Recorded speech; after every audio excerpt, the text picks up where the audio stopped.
Yes. SeaWorld San Diego, my home park and the main icon of both Mission Bay and a viewpoint of the intersection between the I-5 and I-8. This is probably my most visited park, along with one of the few parks I've been to for periods of time that probably exceeds 10 years. SeaWorld San Diego was a park where I've experienced attractions from past to present, with even a collection of defunct attractions that I've experienced over the years. And ever since May 12th, 2024, where I've finished the final two missing coasters that I didn't have, I feel like I completed the collection prior to any new additions into the near future, and can finally write a review on the park, along with reviewing the other four coasters included. So, let's talk about SeaWorld San Diego.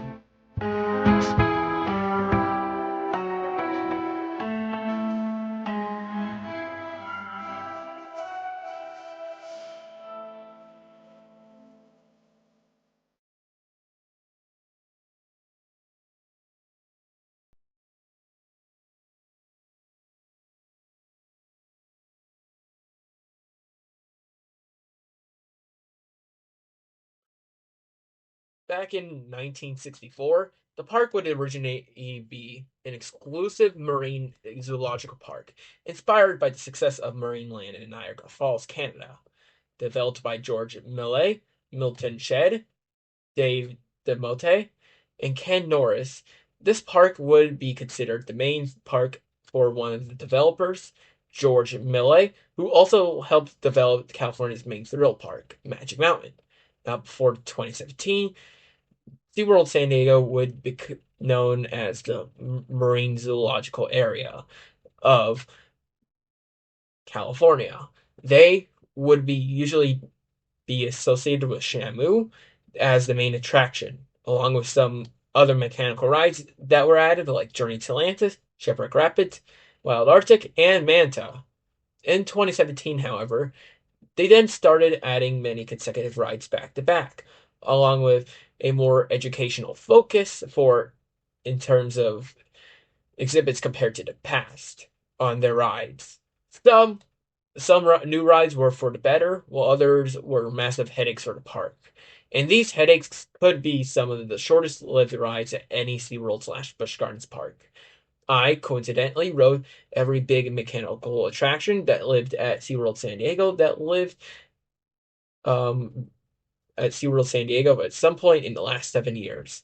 That includes Journey to Atlantis prior to the 2025 refurbishment, Manta, Shipwreck Rapids, the Bayside SkyRide, the Submarine Quest, Electric Eel, Tidal Twister, the Wild Arctic Ride Simulator, Emperor, and Arctic Rescue. The rest of the rides were small flat rides, and the upcharged Sky Tower that I may or may have not experienced or ridden. Like in all of my park reviews, I reviewed the park's existing experience separate from the rides. Then later in the review, the larger rides that I've ridden in the past 7 years, excluding Manta and Tidal Twister, as I did those reviews already. Yeah.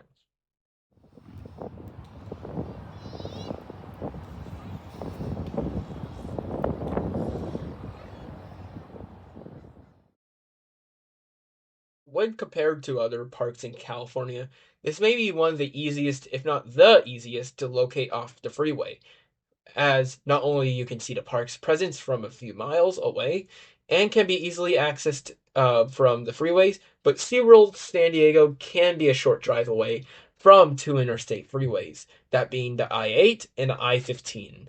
Not I-15, I-5. Additionally, both directions could show how to get to the park easily, with the I-8 being identifiable being on exit 2 for the California segment, called Mission Bay Drive, being connected to the island, and can be seen for long periods of seconds while driving near the island. The I-5 is also identifiable based on either the exits for I-8 West or the brilliantly named SeaWorld Drive. Along with that freeway, having a very few exits to compare when going south after SeaWorld. Although the I-5 does have a little more exits compared to the end of that I ate. So my advice is both heading towards Mission Bay with many islands of brisket water, or if you're located in downtown San Diego, which includes the San International Airport, or more south than downtown San Diego, then head north towards the park. Otherwise, head south on I-5. There are additional routes around Mission Bay to find Seaworld San Diego, but these are smaller entrances more adjacent towards the area and usually take longer to approach compared to the larger highways directly off them. Speaking of the area of the park, this may be one of, if not my favorite, settings for an amusement park that I've personally visited. Not only due to how visible the park is, especially the Sky Tire and the two largest coasters, but also I love how the water surrounds the island.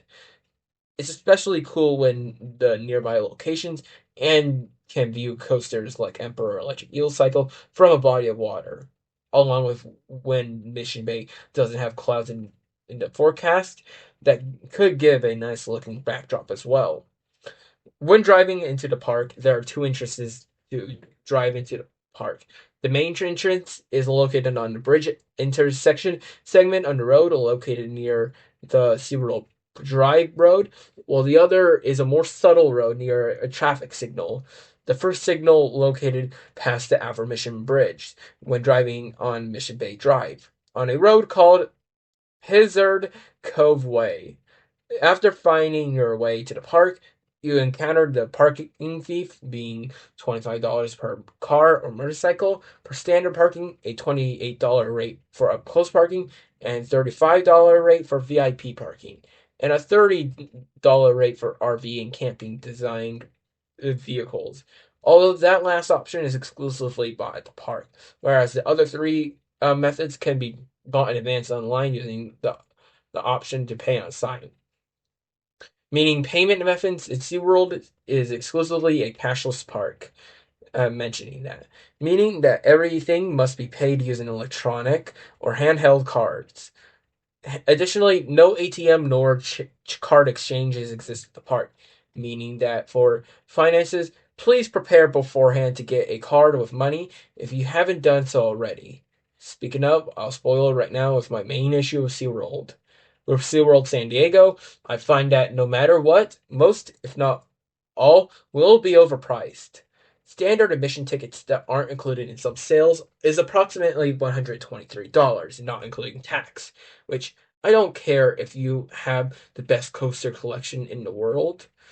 Unless you're Universal or Disney and can justify these prices based on the majority of your large collection of heavily budgeted rides, then I feel like the average day ticket shouldn't be over $100 due to the more simplistic setup for attractions.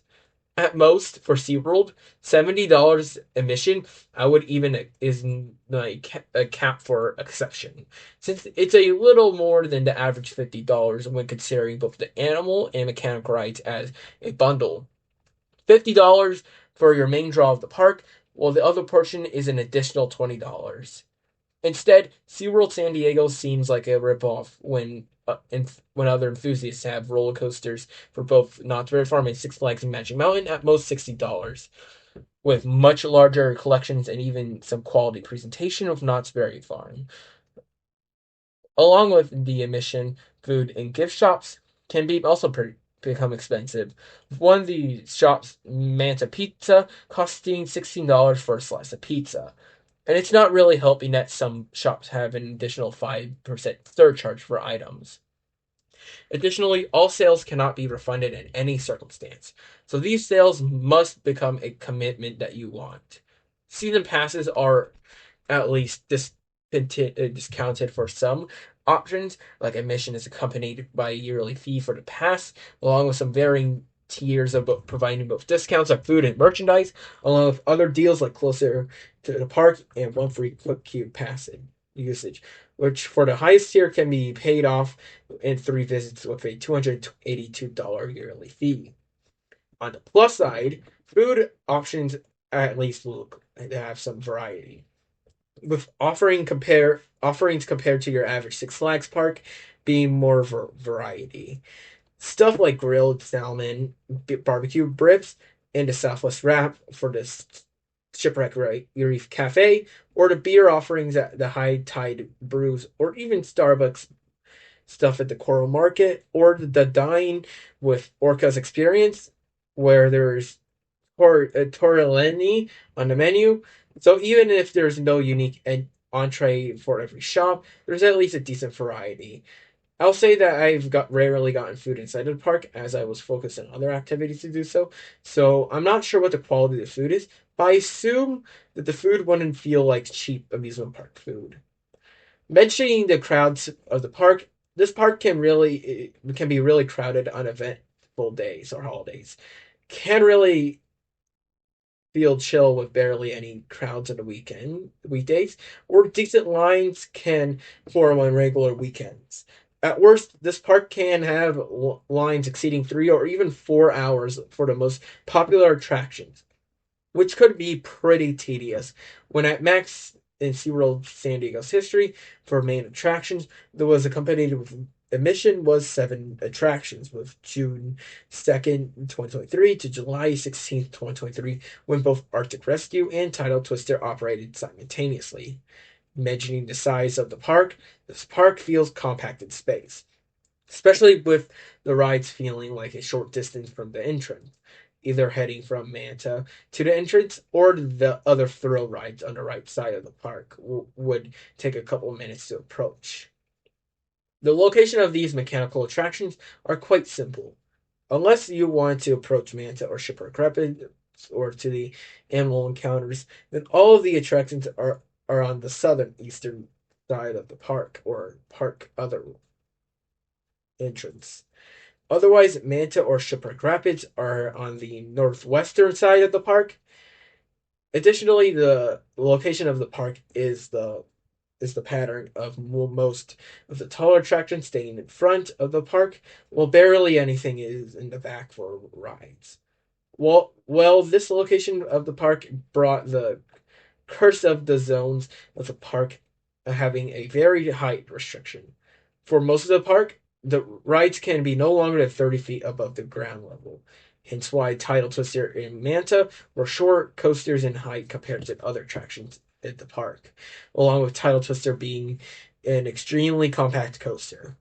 Next is that 25% of the park can have a higher height limit. However, any ride that's not in the final 10% can be only 60 feet at max above ground level. Finally, the most apparent section of the park is the final 10% being the max height of 150 or 160 feet, with rides in between the 60 to 160 range, requiring a paint to blend into the sky from afar. Personally, I actually like the chill colors of the sea for the skyline. I feel like the chill colors of blue, green, or purple works for the theme of the park, along with the present being pleasing colors to look from afar. Like, imagine a warm color like red, orange, or yellow on a piece of land at SeaWorld. Honestly, the San Diego Park skyline just would look weird with warm colors.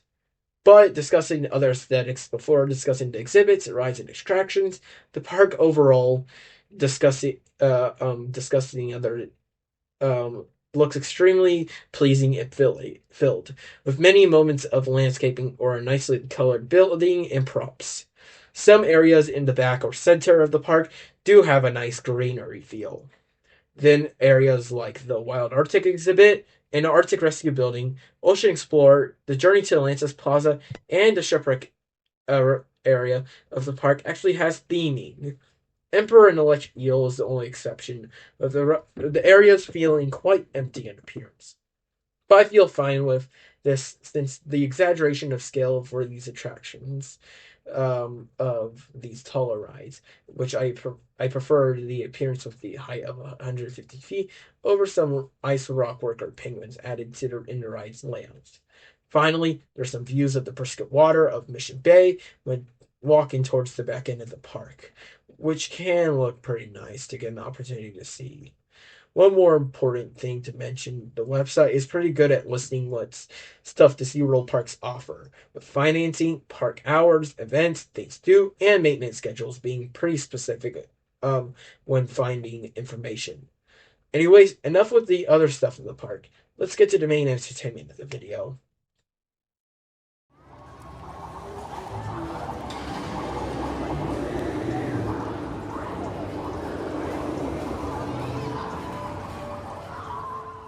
As stated before, many rides are impacted by a height limit, and while this may be frustrating for many coaster enthusiasts, I'd like to state that with the exception of Electric Eel and maybe Emperor, all of the rides aim for a family audience. And I find that to be acceptable as many of the elements outside of the two aforementioned coasters are mainly intended for family audiences, and thus be looked from that perspective, especially with Knott's and Six Flags Magic Mountain, are more so developed as the thrill seeker areas of SoCal.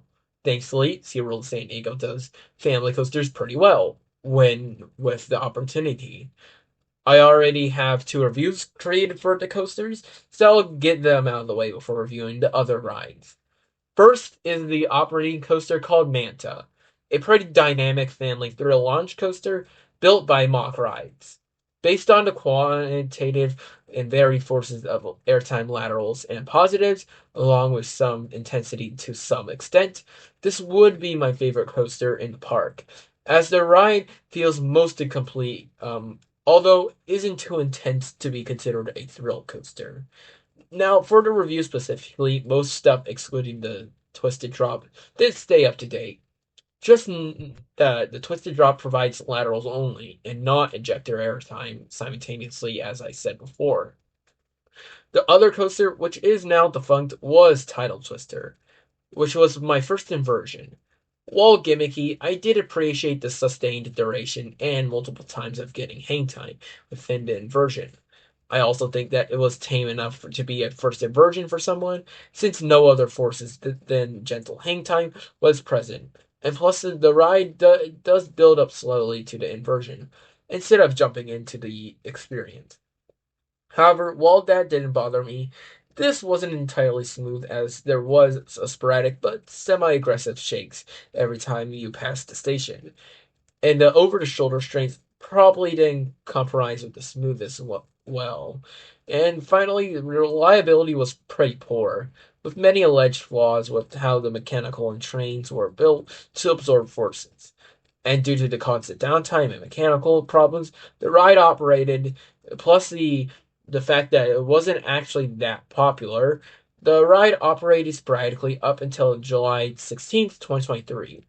Despite the flaws, I still enjoyed the coaster sensations, and hope the layout could probably be produced with improvements from the slot system, based on the minimal height and low intensity of the ride. I'll say that the review for this has aged kind of interestingly.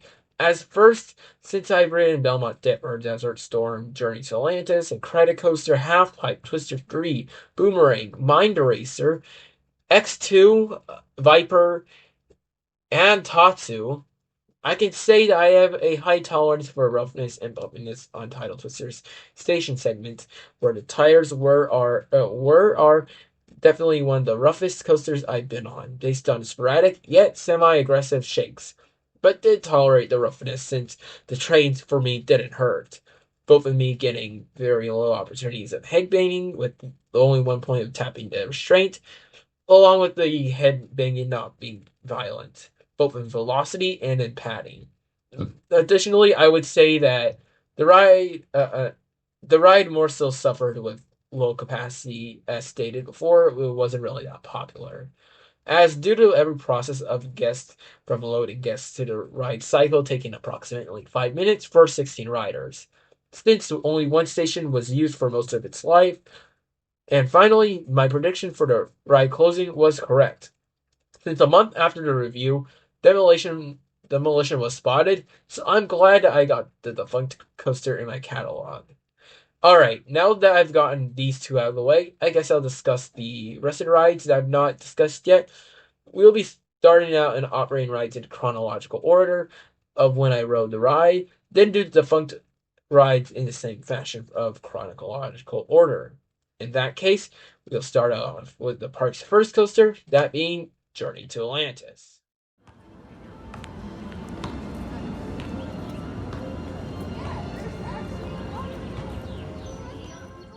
Now to know, in 2025, there will be a massive refurbishment, with additions to theming, aesthetics, and even a new storyline being included.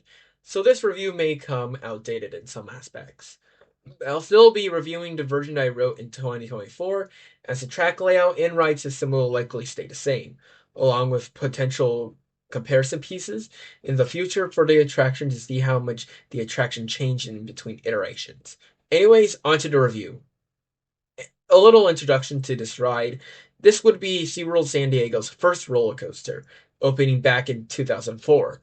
Provided by Mack Rides, this would also be Mack's fourth water coaster system to open up at a park. After Journey to Atlantis at SeaWorld Orlando, Poseidon at Europa Park, and Super Splash at Tucson 38, along with the second Journey to Atlantis ride to exist at a SeaWorld park.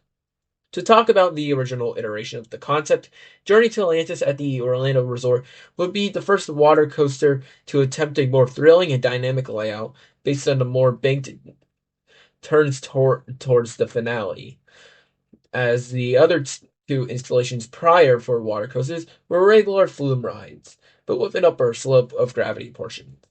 Along with this innovative step for Mack, the original iteration of the ride would also be well known to be mostly a dark ride boat ride and a smaller park in Orlando when compared to Universal or Disney, with the ride having a scenic scenes, some atmosphere, and a storyline around the travels of the sunken city. Likely due to the success of the ride in Orlando, the ride will be customly built for San Diego to accompany the land that the ride occupied in 2004. Unlike the ride in Orlando, San Diego's will be more so be a water coaster layout compared to the dark ride flume that the Orlando version was. Accompanying both being an initial drop into the splash section and a short layout section with both a twisting drop into a twisting up turn, then some switchbacks towards the end. In reality, this would be a smaller ride compared to the Orlando version in terms of land usage, and therefore doesn't do too much compared to the Orlando version. Additionally, I like to claim that out of the three Journey to Atlantis rides, the San Diego one would qualify as a coaster for myself, since thanks to the two dynamic consecutive coaster elements towards the end, this feels more like a coaster than a flume ride. Compared to the Orlando and San Antonio versions, where each of there was one dynamic moment for the Orlando location with the final section of the ride, and therefore looks to be the difference to a traditional boat ride. Whereas the San Antonio version just has a dip down and up before the large drop that can be attempted by a lot of log flumes or boat rides. Anyways, since San Diego's Journey to Atlantis is getting a massive refurbishment on appearance, how's the appearance of the ride in the previous 20 years? Well, Journey to Atlantis had a visual change around 2019 to 2020. Beforehand, there was a yellow appearance of a building with a blue dome and side decorations on the building, giving somewhat a visualization of Atlantis.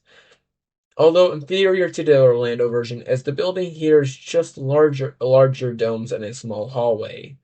Then in 2019 to 2020, the sections that were yellow for the building did get painted blue, likely due to the city's regulations with structures above 60 feet for the park.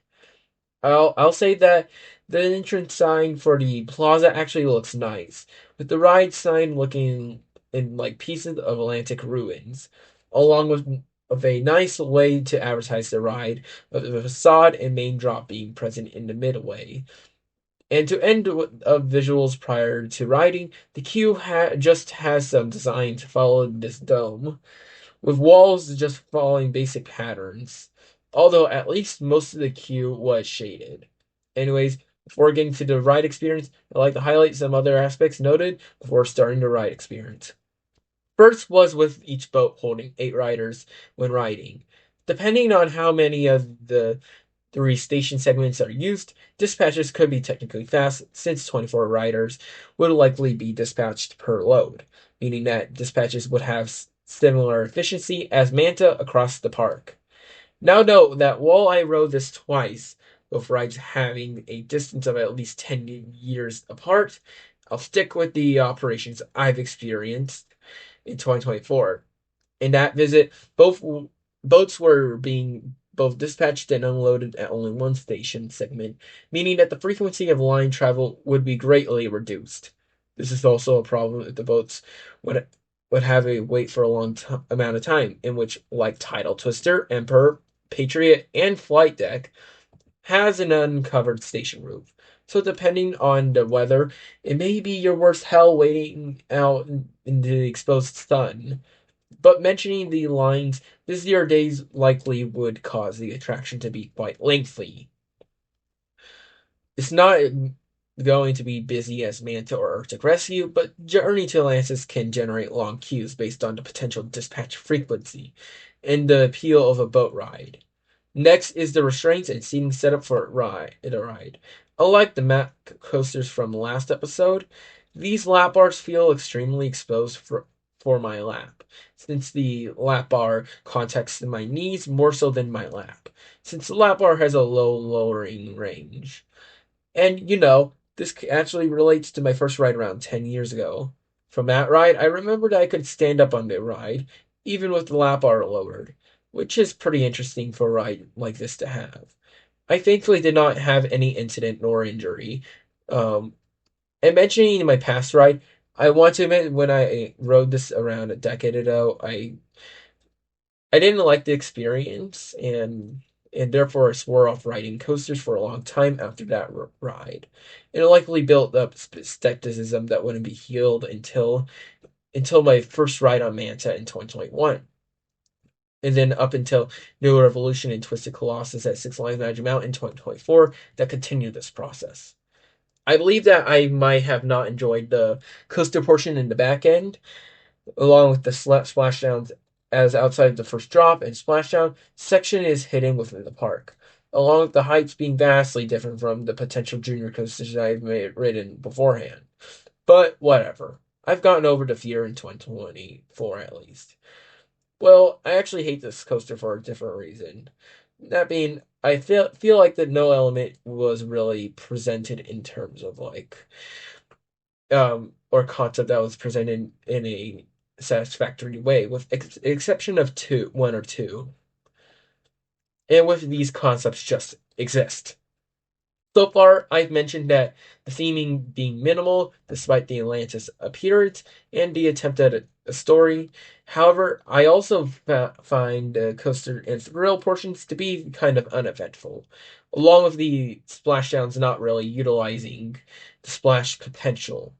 Finally, I found that the track was pretty bumpy when I rode it through the coaster, especially in row 3, where that was likely directly due to being above a wheel, so every non-smooth part would be presented with a vibration. But just for curiosity of what happens, I'll go through the ride of the layout of the ride, starting off with the chain lift up to the second tallest point of the ride. Once reaching this point, there's an unbanked turn dip which leads you into the first drop. The turn only really offers a mild vibration. Then in row 3, the drop at best gains speed when descending, so no airtime nor positives. After that, the first splashdown just spritzed my face when hitting impact. Now, while I'm glad I didn't get wet, since I don't like getting wet in dry parks, the splashdowns I kind of feel like might have been a bit more wet for the marketing part of the ride. I kind of wish that happened. Anyways, next follows the flume section, where the boat travels back to the building for over 2 minutes. Spoiler coming up if you want to avoid that, but after the flume section, you head up a little conveyor belt up to a room where the main storyline and main theming element. This room just has a couple of symbols on the walls and audio that echoes through the room, which is pretty difficult to listen to.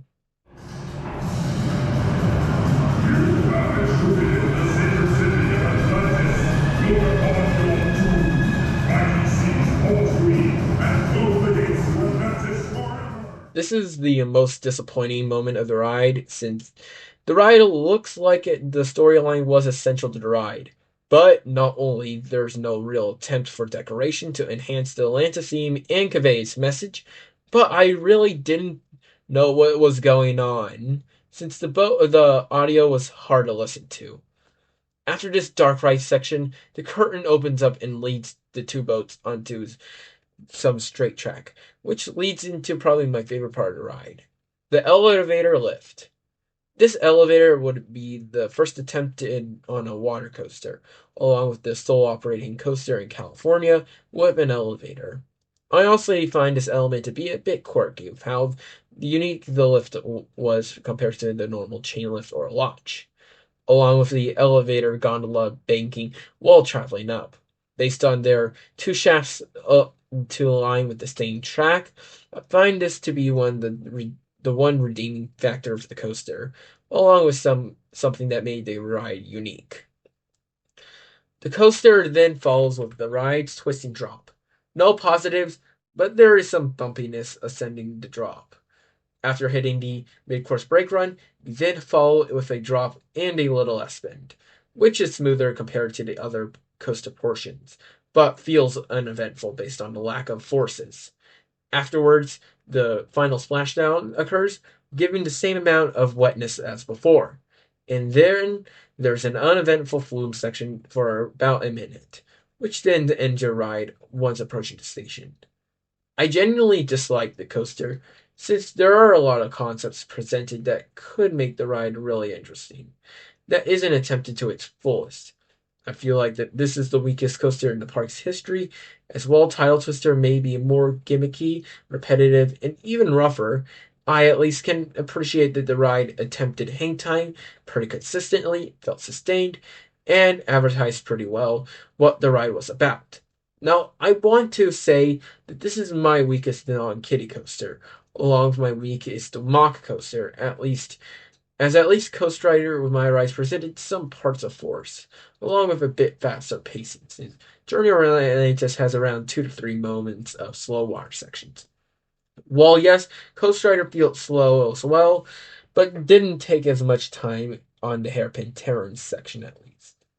I honestly would rank Journey to Atlantis at 41st out of 46. I'll say that at least this wasn't the worst big ride in the park's history, but the worst isn't a high bar to break, really. But we'll get there shortly. I just hope that the refurbishment significantly improves Journey to Atlantis. Rescue.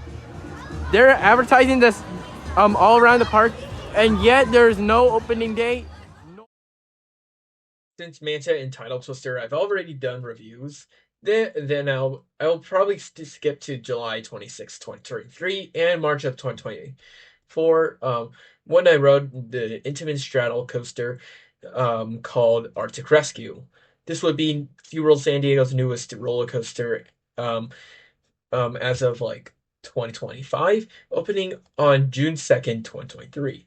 For the coaster, this would be the smallest coaster at SeaWorld San Diego, still in operation, in a height of 30 feet, along with using an impressive area by utilizing one of the Wild Arctic simulators as an entire station area and the first launch, with a small plot of land that coincidentally was behind the building of Arctic Rescue. Additionally, the ride is the fastest straddle coaster west of SeaWorld San Antonio, the longest west of Florida, and the tallest in a 2-hour distance. Or, for more simpler terms, by the advertisement of the park, the longest and fastest straddle coaster in the West Coast. Which is kind of a stretched record based on Pony Express being the only other straddle coaster in the area. But anyways, when talking about the history of the ride would be home to a simulator ride called Wild Arctic.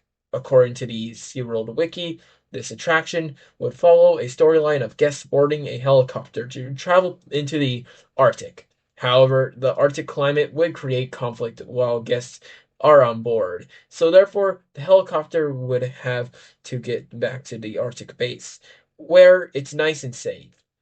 I would get the opportunity to ride the attraction, and while the ride looked mediocre based on vague memories of the experience, I did enjoy the concept that the queuing experience had some entertainment with the pre-show. Wild Arctic would close at the San Diego location on January 10th, 2020, and would be replaced by the one and only Arctic the rescue the straddle coaster.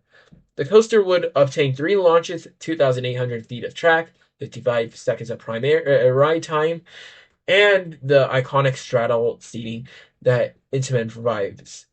In reality, the statistics, the ride system, layout, and the additional Arctic educational theme proves to be successful for SeaWorld's audience with both the concept and execution, and thus gives Arctic Rescue one of the longest waits in the park. And the ride can be debated on which could be a longer wait, usually with this or Manta. Personally, I find Manta's advertised 3 hour wait to be longer than what Arctic Rescue provided for its queue, but still can be a pretty lengthy wait. And it could be a tedious based on the queue holding just temporarily switchbacks in front of the Wild Arctic building. Nothing to entertain the rider outside of the station building having some stylistic look. Honestly, I kind of wish that there was a pre-show explaining the adventure you might go on, so there's at least some sort of value to the queue. Not even a view of the coaster can be really spotted by the normal guests on the normal pathways. Likely only some from the parking lot, one glance of the track from the queue, along with Emperor and dispatching from a plane from the nearby San Diego airport, providing an overview of the entire layout. Therefore, this is the only coaster at the park that I've yet to get off-ride footage for, which is disappointing, as honestly, the ride looks pretty unique for the area based on the twisting track throughout the ride. In fact, only block sections, breaks, a couple of bunny hills, and launches are the only track that doesn't have some sort of turn banking to the track of the ride. But fine, this isn't really a deal breaker for myself, so I guess I'll move on. When approaching the station, you approach the 8 row train in front of you. In terms of efficiency, this could be decent to mediocre, as with 2 trains, the ride completes a full circuit taking 70 seconds. And unless you're sometimes Manta at the same park, loading usually takes longer than the cycle of time of the other train on the course, which, while not a horrendous thing, this could be improved on into the future. Likely to avoid long waits, Arctic Rescue might be a good first ride to do in the beginning of the day, if at park opening, based on the capacity being not as high as Manta, along with having a similar popularity. Next is to comment on the seating.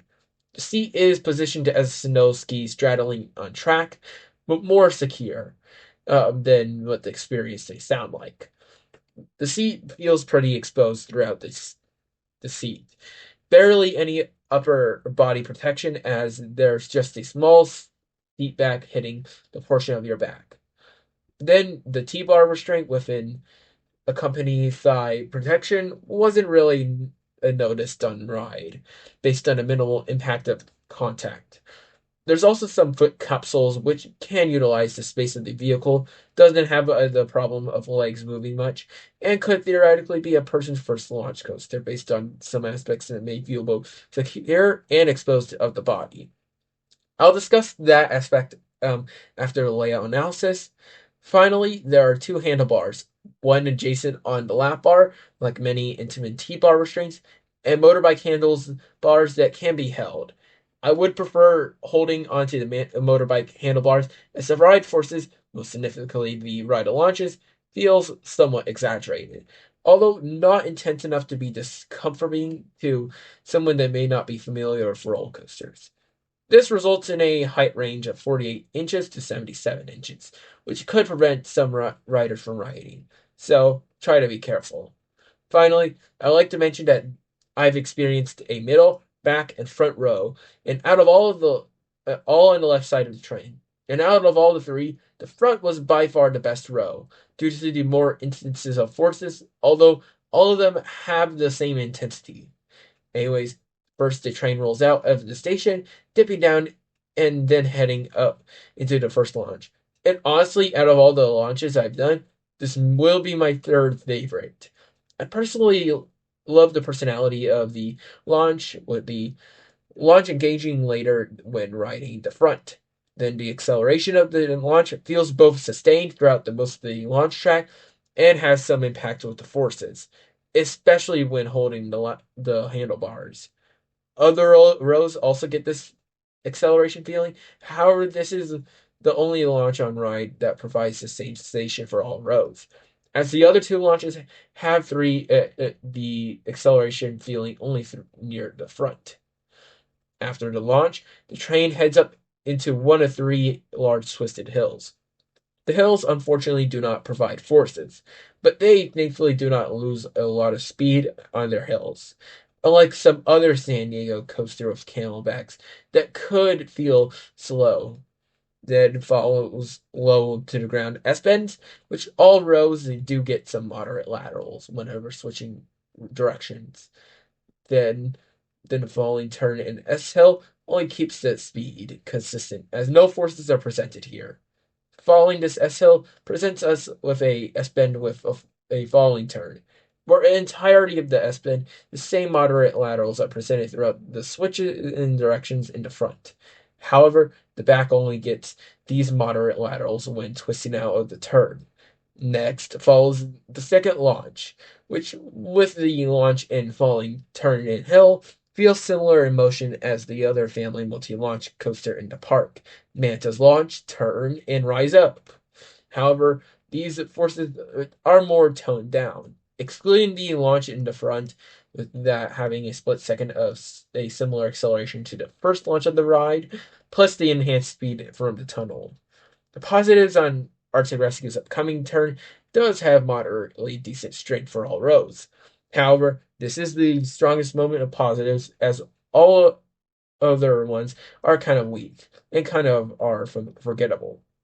Then the following hill does something similar to the previous large hill, which, while no forces, does have this twisting motion to the hill. Next, mild positives occur on the slow to the ground turn.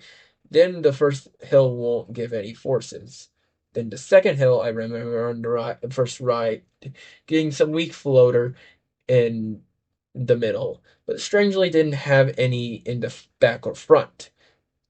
What is guaranteed for this hill was a little vibration or bumpiness to the hill.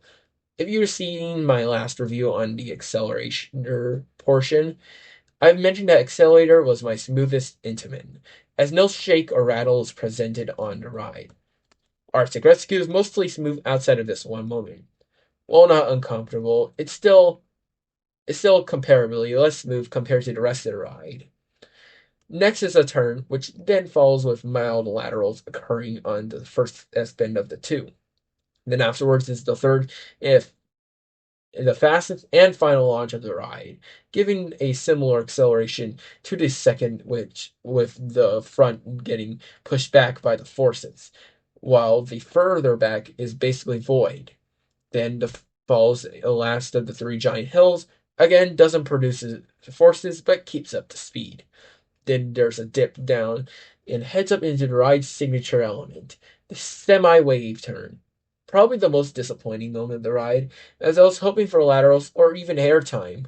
However, the semi-wave turn offered no forces on my ride, and therefore had to wait 5 months until I got to experience a wave turn with forces, with West Coast Racer's High 5 element. Next follows an elevated turn with no forces, and then follows with two hills that may give weak airtime in the middle of the train.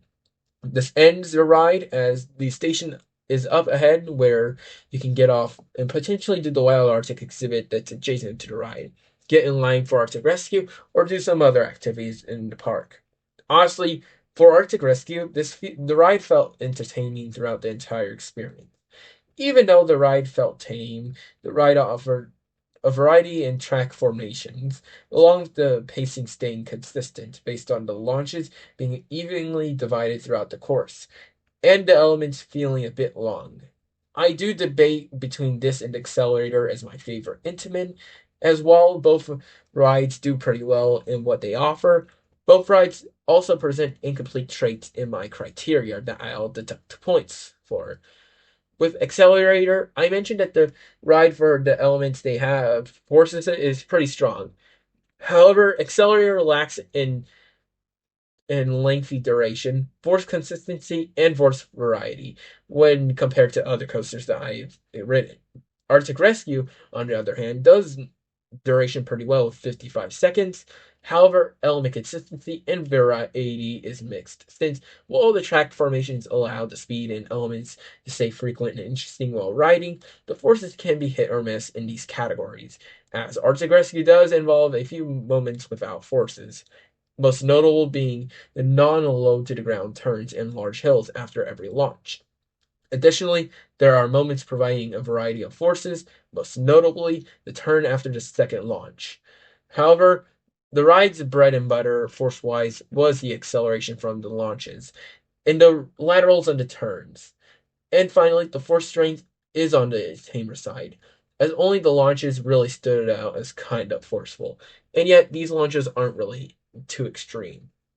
The laterals and positives felt moderate in force, which, while I feel like this works to the park's benefit for the audience of the ride, based on something I'll discuss after the ranking, as a ride in general that I ranked based on my preferences.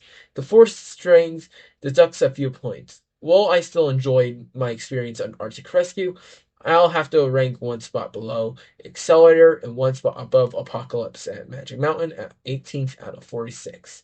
Since while the ride has the length and formatting that works to the ride's benefit, my personal preferences for coasters say that it could be more quantitative and qualitative strength for forces could make me like the ride more, and could become my favorite Intamin. Despite how I rank the ride, I definitely feel like this fits really well within the park, as even though statistically it looks like a second Manta, the ride is more tamer and focuses on lateral turns over compact positives and airtime like Manta does. Additionally, this could work as a first step into big coasters, as well as a coaster or a coaster that may not want to do too extreme forces.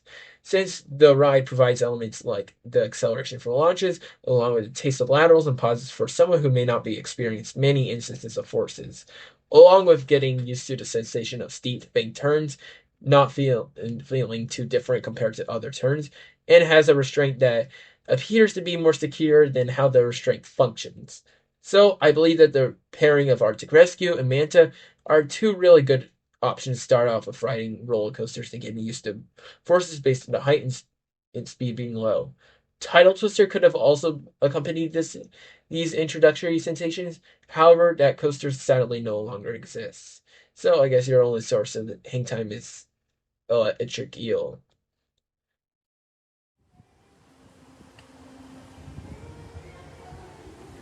There, 2:23. So that's 1 minute and 58 seconds. Good job on your dispatches, SeaWorld. Um, at least in terms of like trains, pretty much. After many years of visiting Seaworld San Diego, the final two coasters to discuss I both obtained on the same day, May 12th, 2024.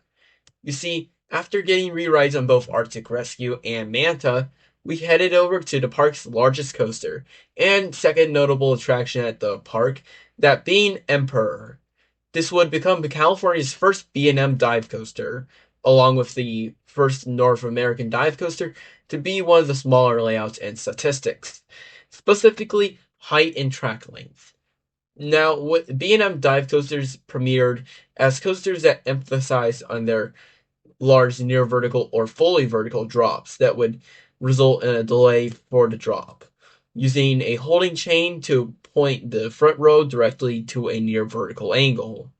In addition to this, the model would include wide trains with minimal cars, which would likely prove the model to be a high capacity addition while presenting the opportunity of expressing the drop.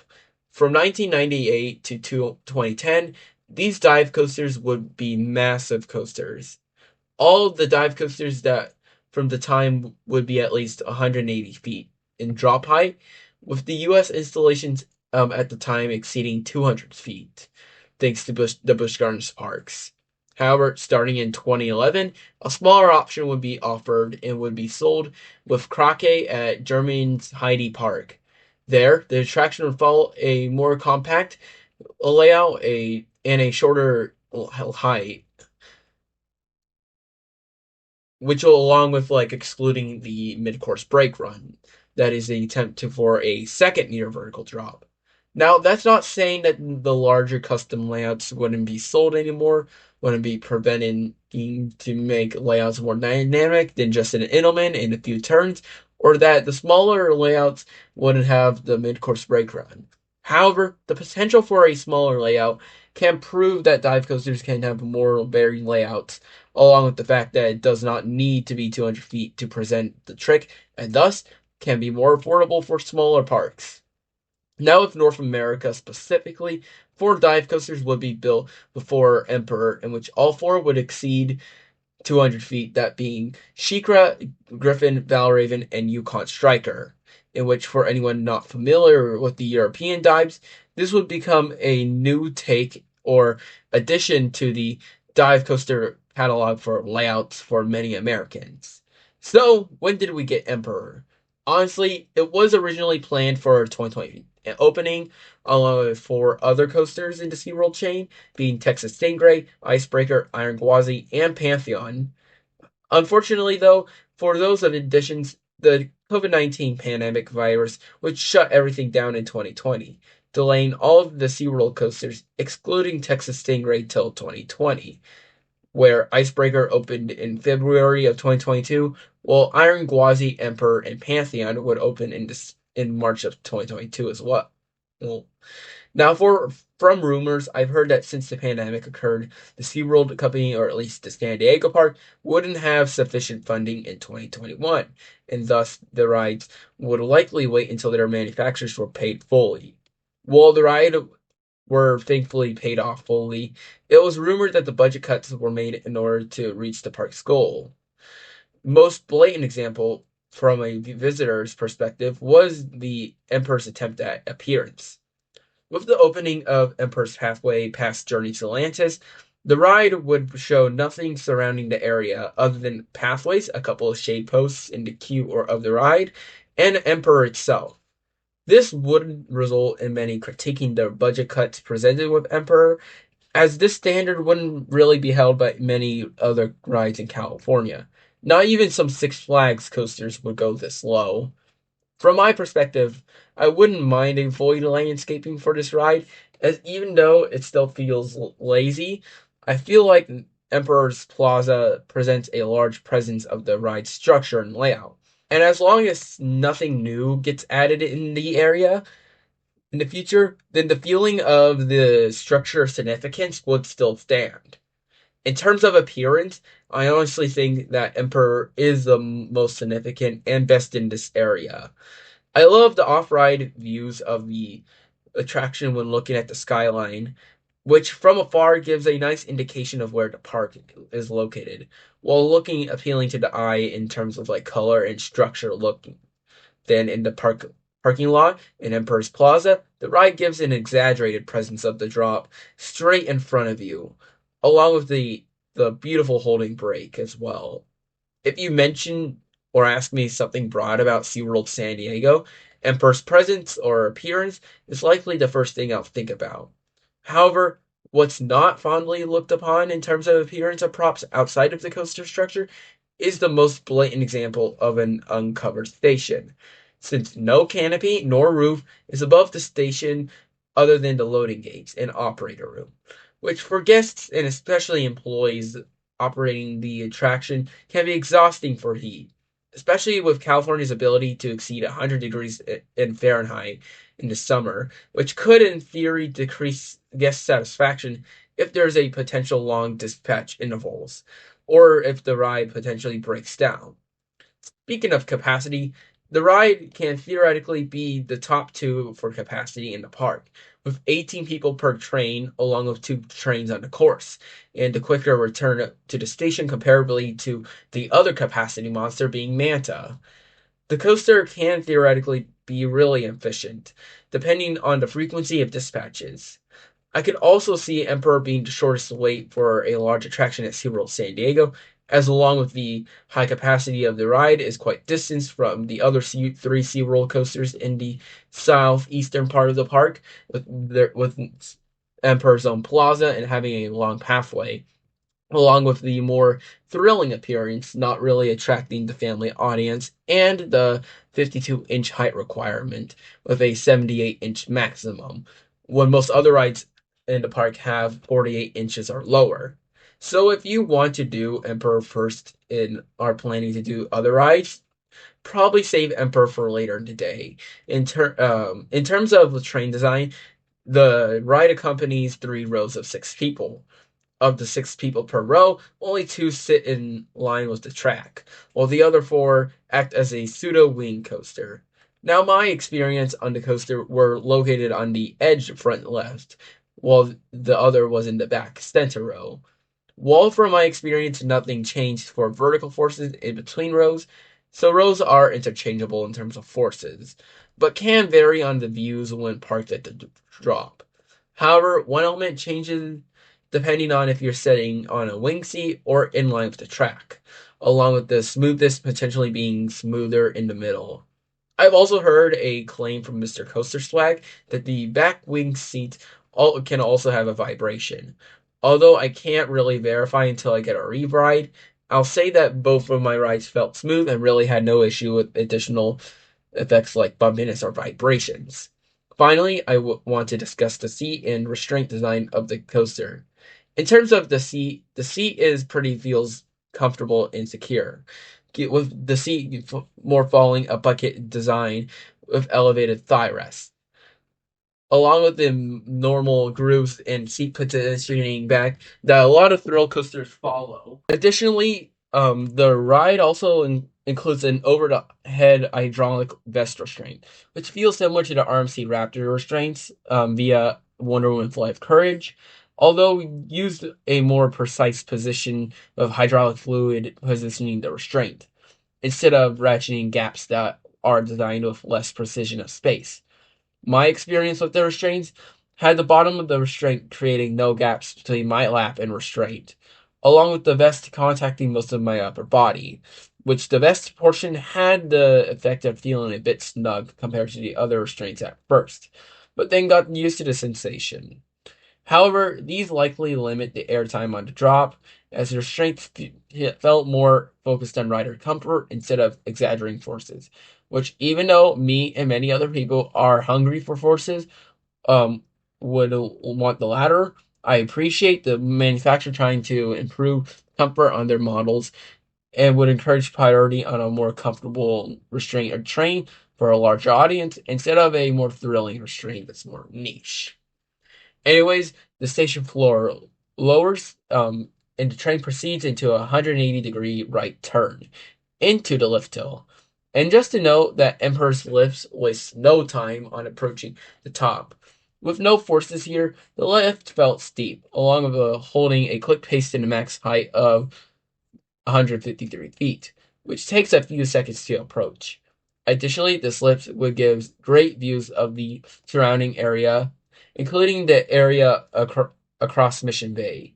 While I found the Gerstlauer vertical lift hills to be my favorite, based on the funky curve at the bottom, giving a weird sensation with my thighs pressing the restraint, I call this a second favorite lift, based on the lift hill not feeling like a slow ascent, along with the accompanied views. Speaking of the views while riding gets better at the turnaround section, as there is a more clear perspective across Mission Bay compared to the lift hill, along with the addition of seeing Mission Bay itself and the views of most of the park from up high, which is pretty cool seeing the area being highlighted by these views. After the turnaround, the train heads into the signature holding chain. This points row 1 at around 90 degrees, row 2 at around 45 degrees, and row 3 more upright. If the holding brake is functioning in the right normal operating mode, while in the back, the row doesn't experience any gravitational effects when held up top of the drop, and rather holds the train up there until the holding chain releases. The front, on the other hand, presents the rider with gravity pushing the rider towards the rear restraint. Honestly, with the seat configuration of the bucket seat and of the vest hydraulic restraint, I only felt my legs being impacted with gravity, which Wall felt freeing with the train's floorless trains. Otherwise, I just had a cool visual of gravity rather than an actual contact to the restraint, like a restraint that I'll talk about in a later review. After the holding break, the drop releases, and from my experience, I didn't feel any forces when first descending the drop. And instead, it demonstrates a free fall sensation with the train accelerating down. Then follows the valley in between the drop and the Intamin, presenting semi-strong positive forces throughout the portions that are not exceeding 90 degrees vertically. Then the coasters proceed through the rest of the Intamin with constant speed, which follows into the valley between the Intamin and the Overbank turn, giving the strongest positives of the ride, being strong positive forces in strength, although it is a little more brief compared to the previous valley. Then the coaster proceeds through the Overbank, which manages speed into the valley for the Overbank and Zero G Winder, which gives semi-strong positives during this valley, similar to the first valley on ride. What follows is the inverting portion of the Zero G Winder, which can either produce good laterals throughout the inversion when sitting on an edge seat, or sitting where the heart line of the train, which is a direct middle seat, will give floatiness on the Zero G Winder. I would recommend trying both experiences if you're not sensitive to vibration and to get a varied experience with this element. Then follows is probably the weakest inversion on the coaster, which while the element provides no forces, it is still fun to experience based on the consistent speed and the inverting effect. Afterwards, the ride heads towards the brake run, ending this quick and compact looper. Honestly, even though the ride has minimal elements, the coaster keeps a consistent pace throughout the ride, based on the frequency of elements and the forces being kept consistent as well. Additionally, the ride offers an alright variety of forces, thanks to the zero G winder providing positives, laterals, and or weightlessness. The main criticism I have for the elements, however, was I wished there was more elements quantitatively. The ride only has 5 elements, being the first drop, element, overbank, zero G winder, and corkscrew, in which while the ride accomplishes the materials they have successfully, I do wish the ride could offer more. Like maybe offer a helix or a few bunny hills to extend the ride's length, while offering forces. As I do wish for Emperor to have more elements than full throttle or adrenaline peak. Speaking of full throttle, even though full throttle has technically the more quantitative, stronger, and varied forces, Emperor provides a more consistent and frequent ride experience with the pacing in between elements. While full throttle is extremely inconsistent and complete with the pacing for that ride, along with Emperor feeling similar in quantity of elements and of forces, while toned down a little, are still forceful enough to find satisfying, and therefore the ride felt more complete, and therefore the ranking is above full throttle. I would also prefer Emperor over Mineshaft Coaster and Batman Ride, based on the more blatant and inconsistent forceless moments on those two rides compared to Emperor. However, I would prefer Scream over Emperor, since even though Scream is less consistent in pacing, the ride has similar sequencing and forces to Emperor, along with more quantitative for moments. Yes, Scream has a large let off for forces in the second half, but I find that more forgivable than Batman Ride, since the ride has two distinct halves, in terms of like Scream, making Scream feel more consistent than Batman. Therefore, Emperor would place ninth out of 46 in my rankings as of November 19th, 2024. And thus, we have one last coaster to discuss. Alright, I think I know why they have a height limit. One of the reasons, as you can see here, Electric Eel's barely poking up from the tree. And I believe that's probably for visuals of Mission Bay. The Seaworld towers also can be also noticeable, but it's not that noticeable like sometimes. but is much more noticeable like around other areas. So I think that might be one of the reasons why it has a height limit, because the trees. Even though you can clearly see it on the highway, some parts in like Mission Bay, like this one I am right now at, right here. In 2018, Seaworld San Diego would premiere a significant coaster within the park with Electric Eel. The ride would be the commonly cloned Skyrocket 2 layout produced by Maryland manufacturer Premier Rides. Along with the common clone layout, the ride would be significant in the park's history, as the ride would be the first thrill attraction over 100 feet in the park's history, along with obtaining SeaWorld San Diego's first diversion. SeaWorld San Diego's most thrilling ride, and SeaWorld San Diego's steepest drop. For those who are unfamiliar with the model, Premier would premiere their first installation of the Skyrocket 2 in 2013, with Superman Ultimate Flight at Six Flags Discovery Kingdom.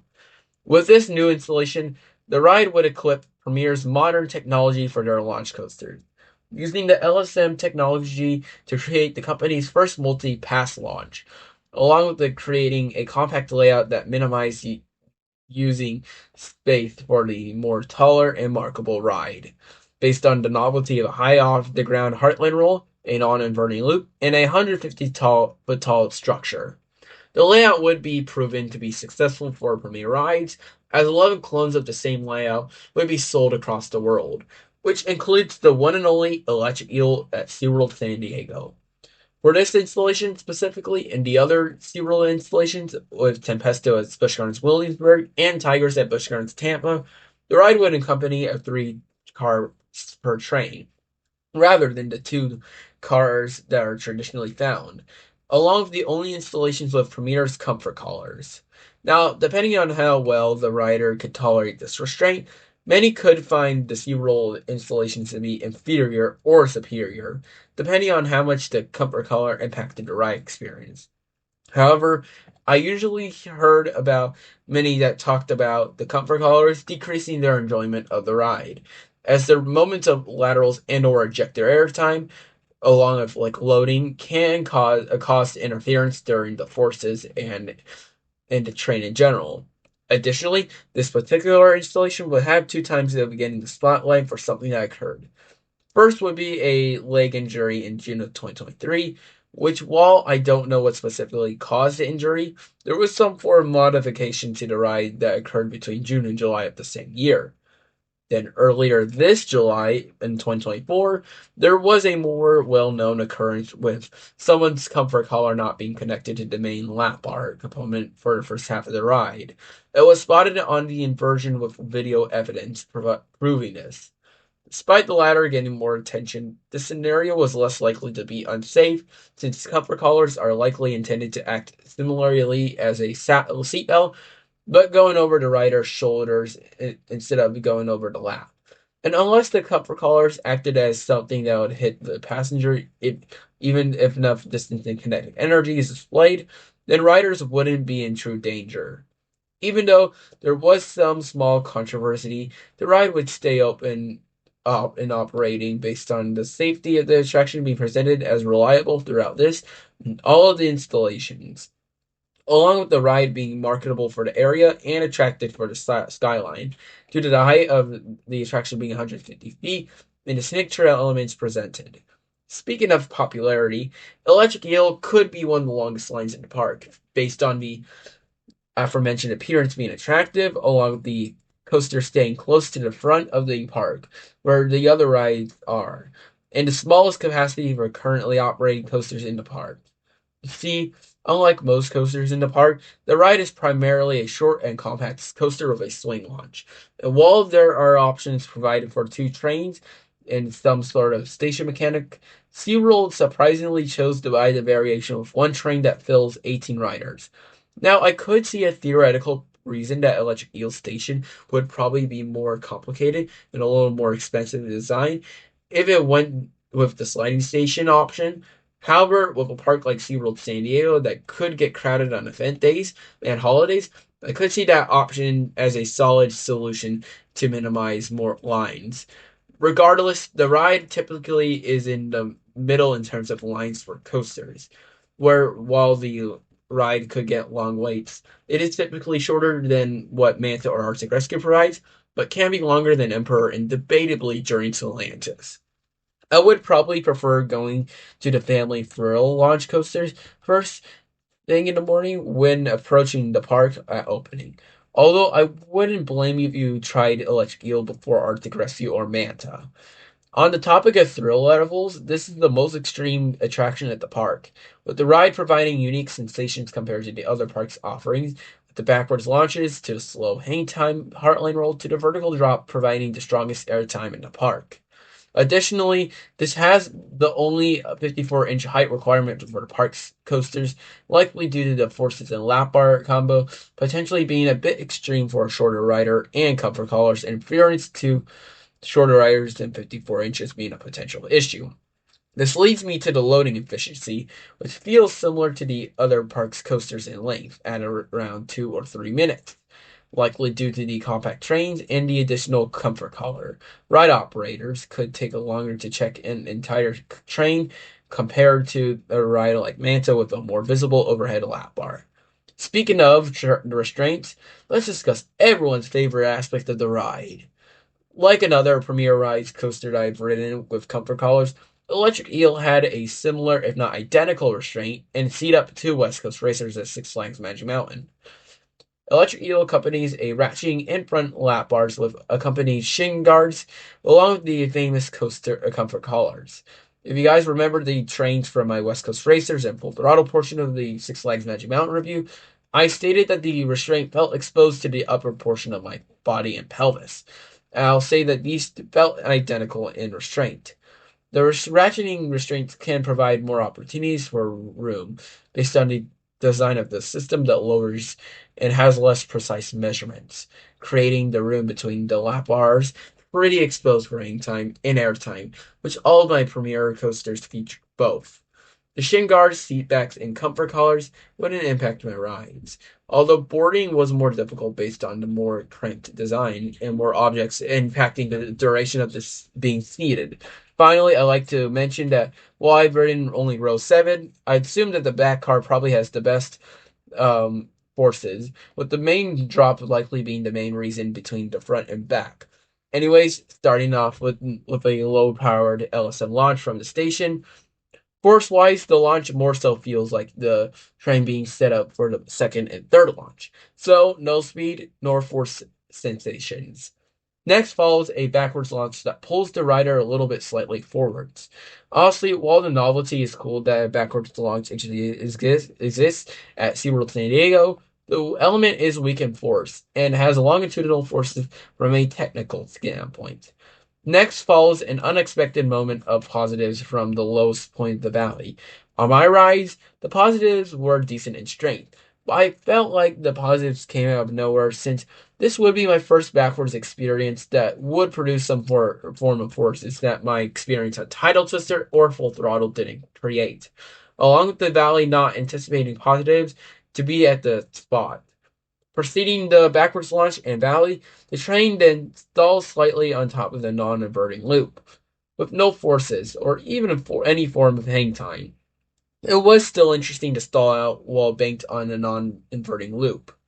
Then the train approaches the LSMs again, which produces a slight amount of longitudinal forces during the third launch, along with the station's buildings enhancing the ride's top speed of 62 miles per hour, which makes this the current fastest coaster at SeaWorld San Diego.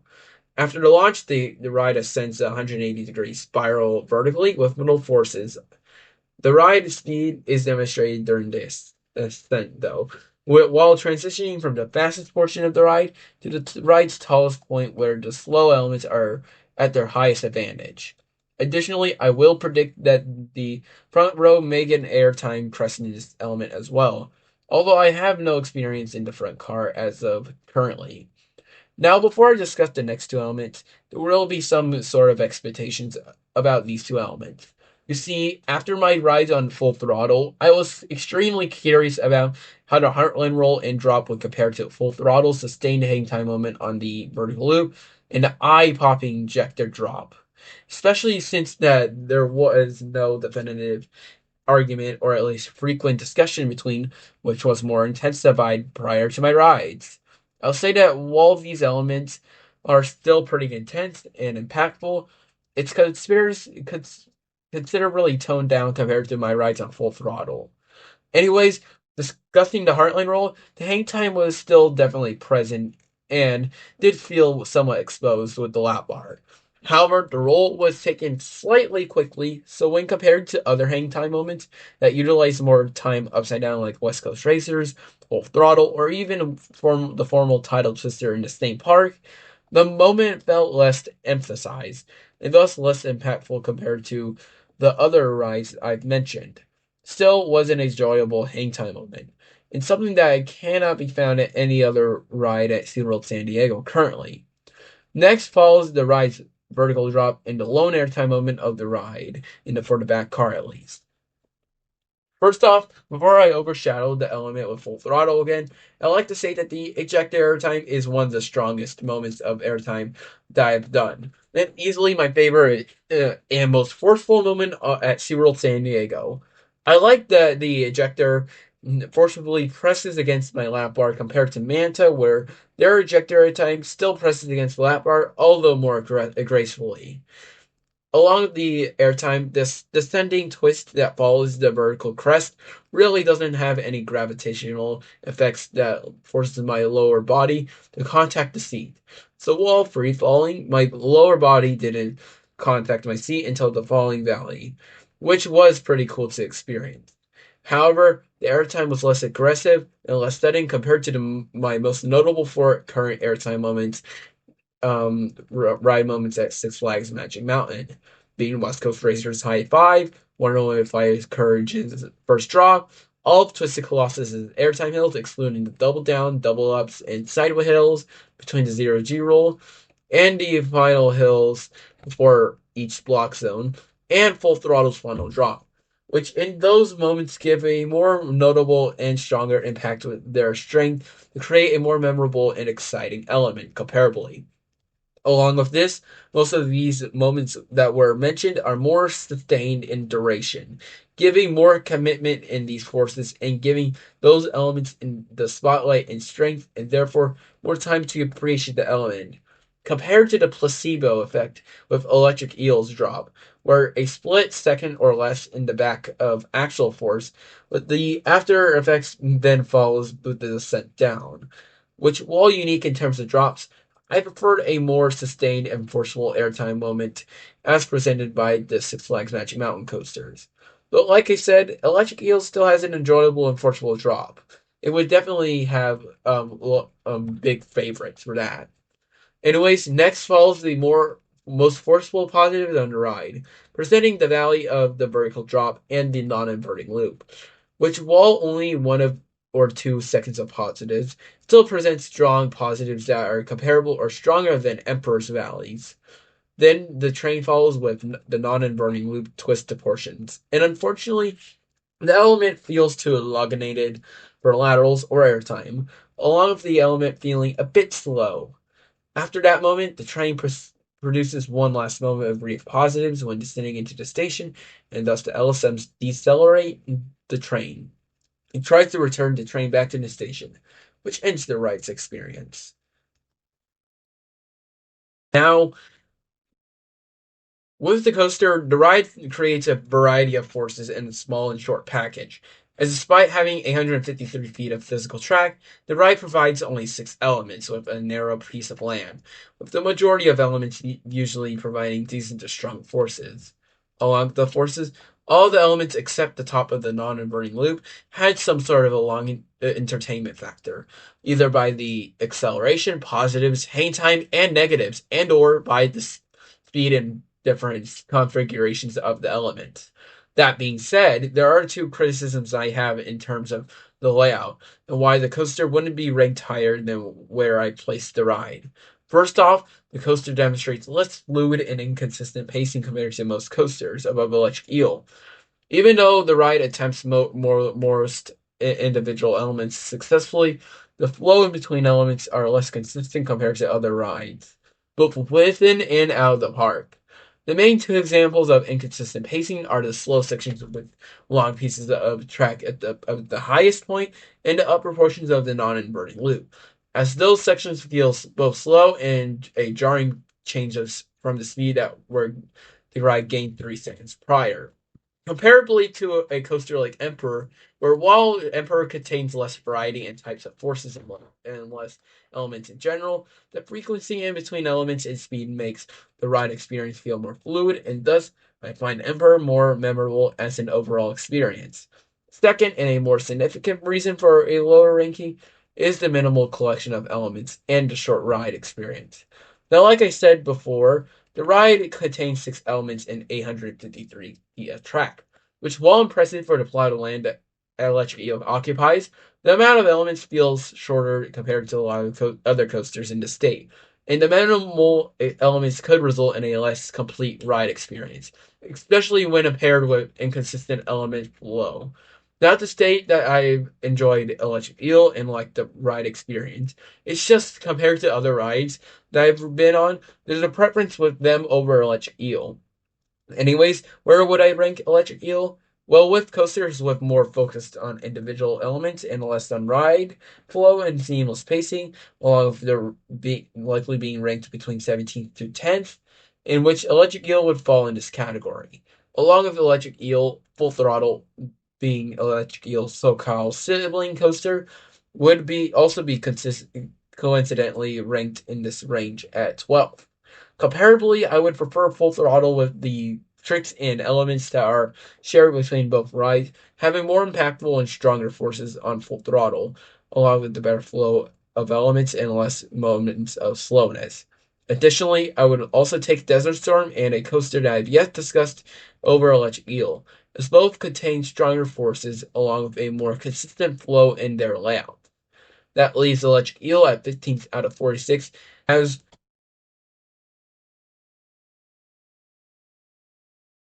the coaster below it isn't as strong in their forces, along with the focusing on one type of forces, and that coaster also had their slow moments. Anyways, time to analyze the coaster collection that was present as of June of 2023. The thing that sucks about my home park is they don't have a long roller coaster. They don't have anything that's above 2,800 feet of track, which in comparison to other parks like Knott's Berry Farm or I don't know Magic Mountain, it's just frustrating.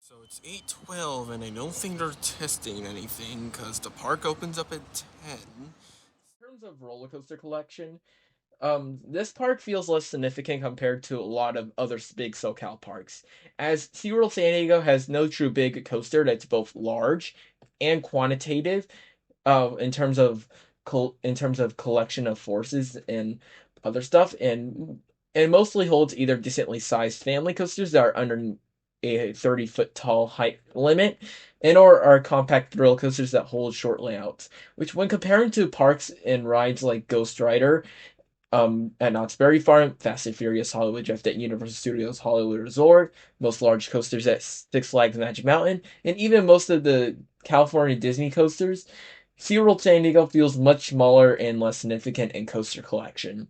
Now, personally, I wouldn't recommend this place solely for coasters if you had to choose any of the SoCal parks for coasters, and if you had a limited time and or money.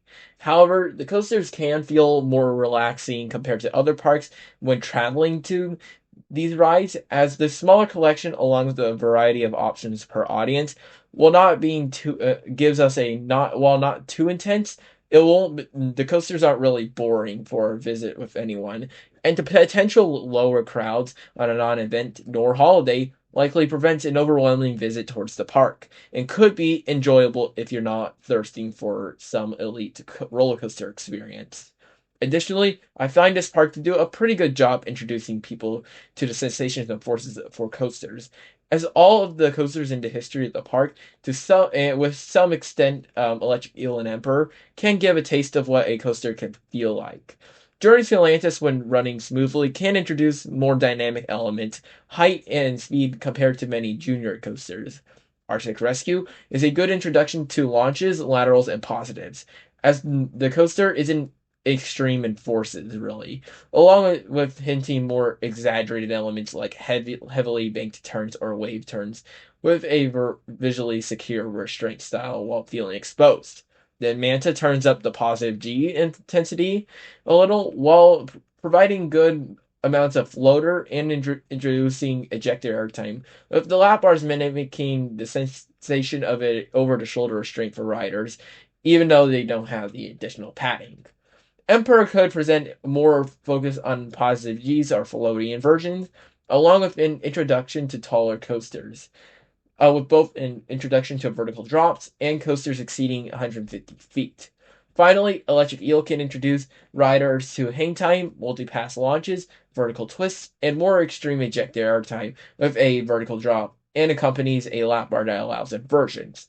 And if Tidal Twister still existed, then that ride would have been good for introducing inversions in general, along with the hang time um, although the hang time introduction would have been executed better on Tidal Sister versus Electric Eel.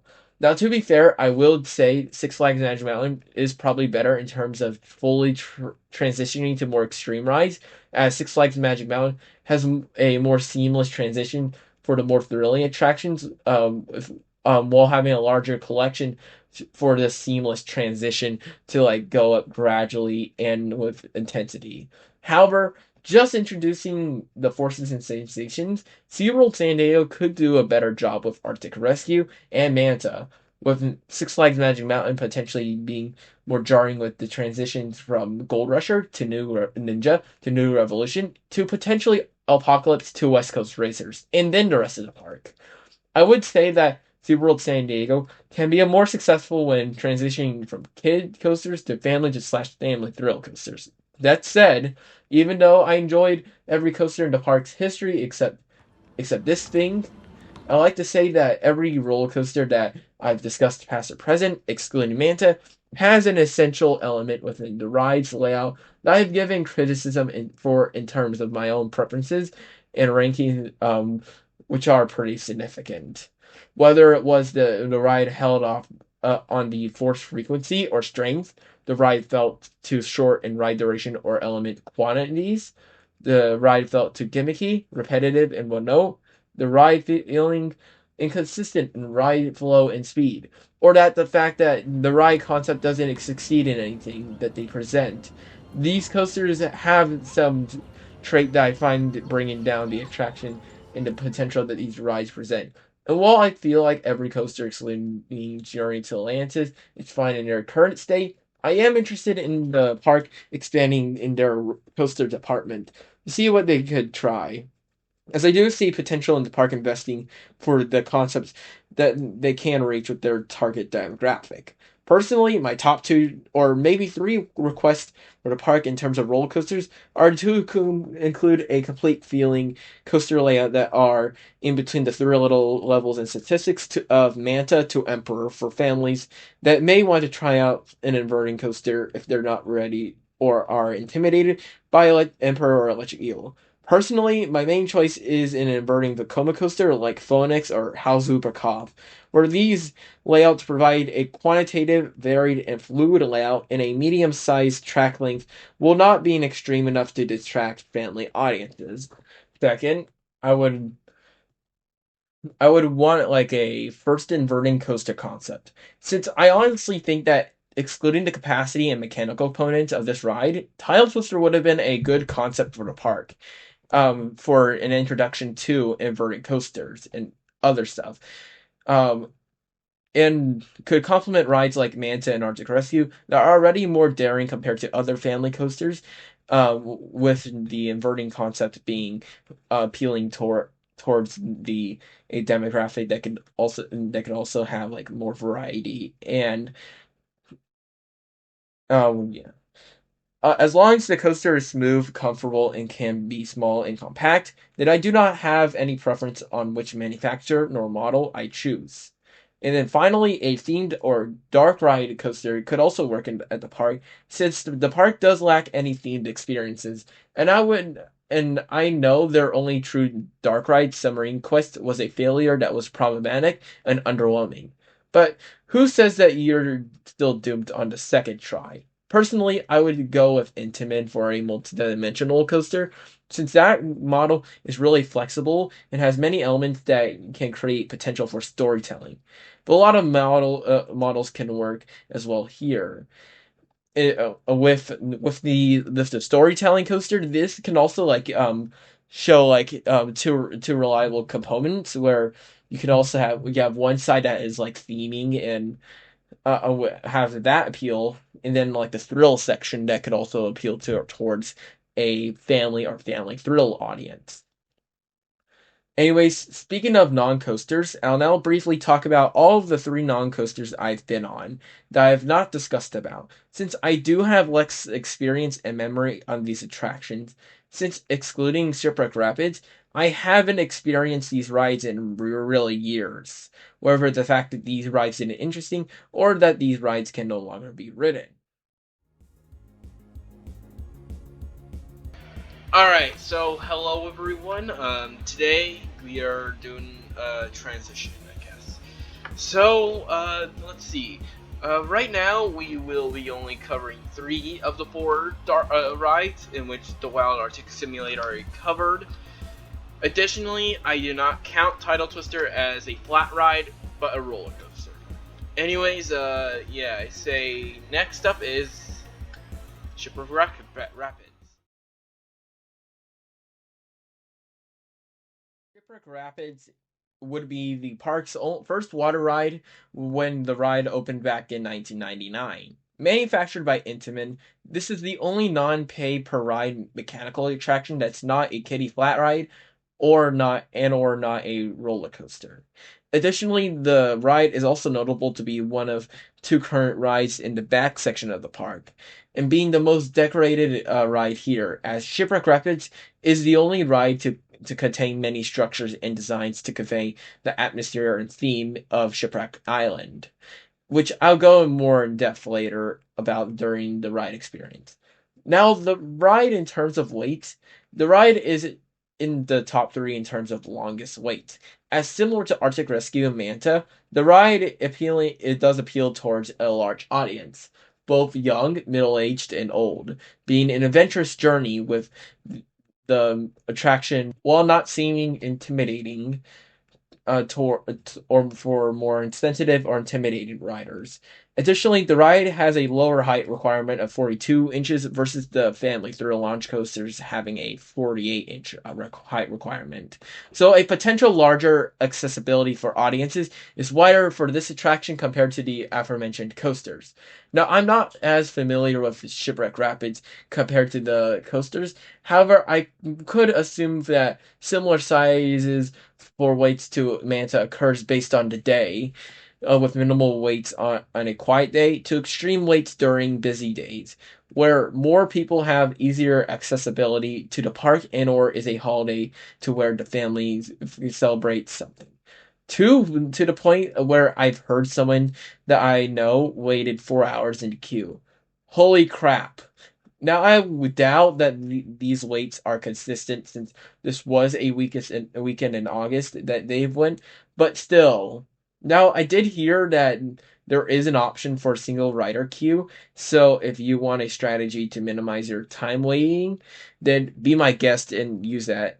Anyways, in terms of the queuing experience, no true theming is present as just a nice looking entrance sign is present in some wooden and net walkways, alluding to the ship theme. However, there are some decent views of the lift hill and the surrounding water present when on the queue, as the switchbacks are elevated above the station. Plus, the ride is starting off at their highest point and ending off with a lift hill. The station also has a minimalistic presence as a queue as well, but there is at least a nice backdrop with the bamboo looking wall. Additionally, the station occupies a turntable loading and unloading platform, where the rafts can be boarded safely while keeping a consistent pace towards boarding. Capacity per raft is also 9 riders, meaning that each raft has a lower capacity per train than all the coasters past at present, excluding Journey to Atlantis, meaning that loading and potential cycles could be comparably more time, when including the block zones that controllably distance rafts, which regularly hold rafts for multiple minutes, especially the ones towards the end of the ride. So in reality, raft frequency is a mixed bag. Now, in terms of the seats, the ride has just a shared seatbelt with a center wheel, which is a minimalistic seat that is both comfortable and easier to deal with loading and unloading. Anyways, in terms of ride experience, I really don't have much to say. So instead, I'm going to go. So instead of going element by element, I'll do a general analysis for this one. The most notable aspect for myself is the ride's landscaping feeling consistent with the shipwreck atmosphere while feeling somewhat immersive. Despite the ride not having any present story, the ride does have more decoration as the ride descends, with more general landscaping with tropical plants, netted fencing, and tannish rock at the start, to smaller and subtle props surrounding the ride like these crates and this watermill. Then once passing the Bay Amphitheater, decoration becomes much more apparent, with more ship-related materials, including stuff that's built with a large ship, more tropical-looking structures, and even a few ship structures. Up until the litho, where you've located in a cave with these furnaces, which all these props give a good way to convey the theme of the area. Additionally, I found the layout along with this, the layout felt better with the lift occurring towards the end. So a consistent flow for the setting and pacing was there for the ride. Finally, I like to say that the rapids, while more likely to get the rider wet compared to during Atlantis, are usually more moderate in how wet the rider gets, along with the rapids itself for the thrills staying more tame or slow compared to other rapid layouts, which, while excusable based on the atmosphere taking place, along with the fact that I'm not a water person, could potentially be something that they could have notched up in general. Anyways, those were my thoughts on Shipwreck Rapids. I'll go over the other two rides briefly, since there is even less mentioned about these rides. Alright, so a little update as of July. Even since this review has been recorded in like months in advance, for some reason Arctic Rescue also became standing but not operating, and it's going to be troublesome if one of the coasters goes down for maintenance. Yeah. The other operating ride that is significant in that still here is the Bayside SkyRide. This is a gondola ride that completes a full circuit around some portion of Mission Bay. Now, I haven't done this ride in years, but I'll say that if you want some nice and more accessible views of some of Mission Bay without going outside the park, if a $5 fee isn't preventing you, then the ride it would at least give nice views of the surrounding areas, including one of the few views that you can see Manta outside of their natural habitat being the island. Anyways, since we're done with talking about current rides, I'll now briefly talk about the about one defunct attraction that I have not discussed yet, along with the other stuff that I need to discuss, like general summary for the rides, general summary for the animal exhibits and shows, and then my final thoughts for SeaWorld San Diego. Anyways, we're on to SeaWorld San Diego's Crown of Patheticness. To end off Alright, the so in terms of if the Submarine Quest compares pretty well with Pressure's submarine ride, not so much. As you see, you have this great looking submarine, something really immersive. Good luck out there. We also have a lot of audio cues that help become very subtle, as you see. And then as well, you get a item shop for your adventure, which is quite nice. Nice G-forces, good music. It's all this like Stands back from the hatch. all this great type of experience to get to your destination, which is what a submarine is, to be in this dark environment.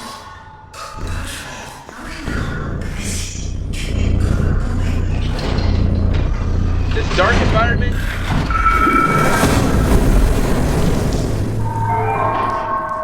as I was saying, this dark environment with water and all of this aquaticness. Yeah. Yes, this is this is more pathetic than their Wild Arctic Simulator, Tidal Twister, and Journey to Atlantis. And I am surprised I've even gotten this ride, being Submarine Quest, as the Dark Ride was only open for less than a year in 2017 and likely 2018. This was a Chance Rides tracked dark ride that would be the main attraction of a land called Ocean Explorer that opened in 2017 at the park, or their kids area. Surprisingly, the ride would have a lot of history within their production, to a point of where a 21-minute video would be produced by Defunctland discussing the attraction. To briefly discuss the history, the entire Ocean Explorer would been a part of the first step of focusing on their rides into the SeaWorld branded parks, as they're just the direction that they follow to this day. The ride would get a lot of advertising by the park themselves, which includes the Meet and Deep webisode series on YouTube that goes through the manufacturing process and design of the ride pretty thoroughly. The ride would be a first of its kind interactive experience by using features on the vehicle to interact with the ocean setting. Additionally, the ride would be Seaworld San Diego's first ever true dark ride that wasn't a water coaster or motion based. At the time, the future would be looking bright for the project. That was until the ride opened. In many cases, the ride would have a mix of unanimous criticism for the underwhelming experience, along with a ride that would be a maintenance headache for the park. Where the ride would have had a shorter lifespan than the problematic Skyline coaster called Tidal Twister.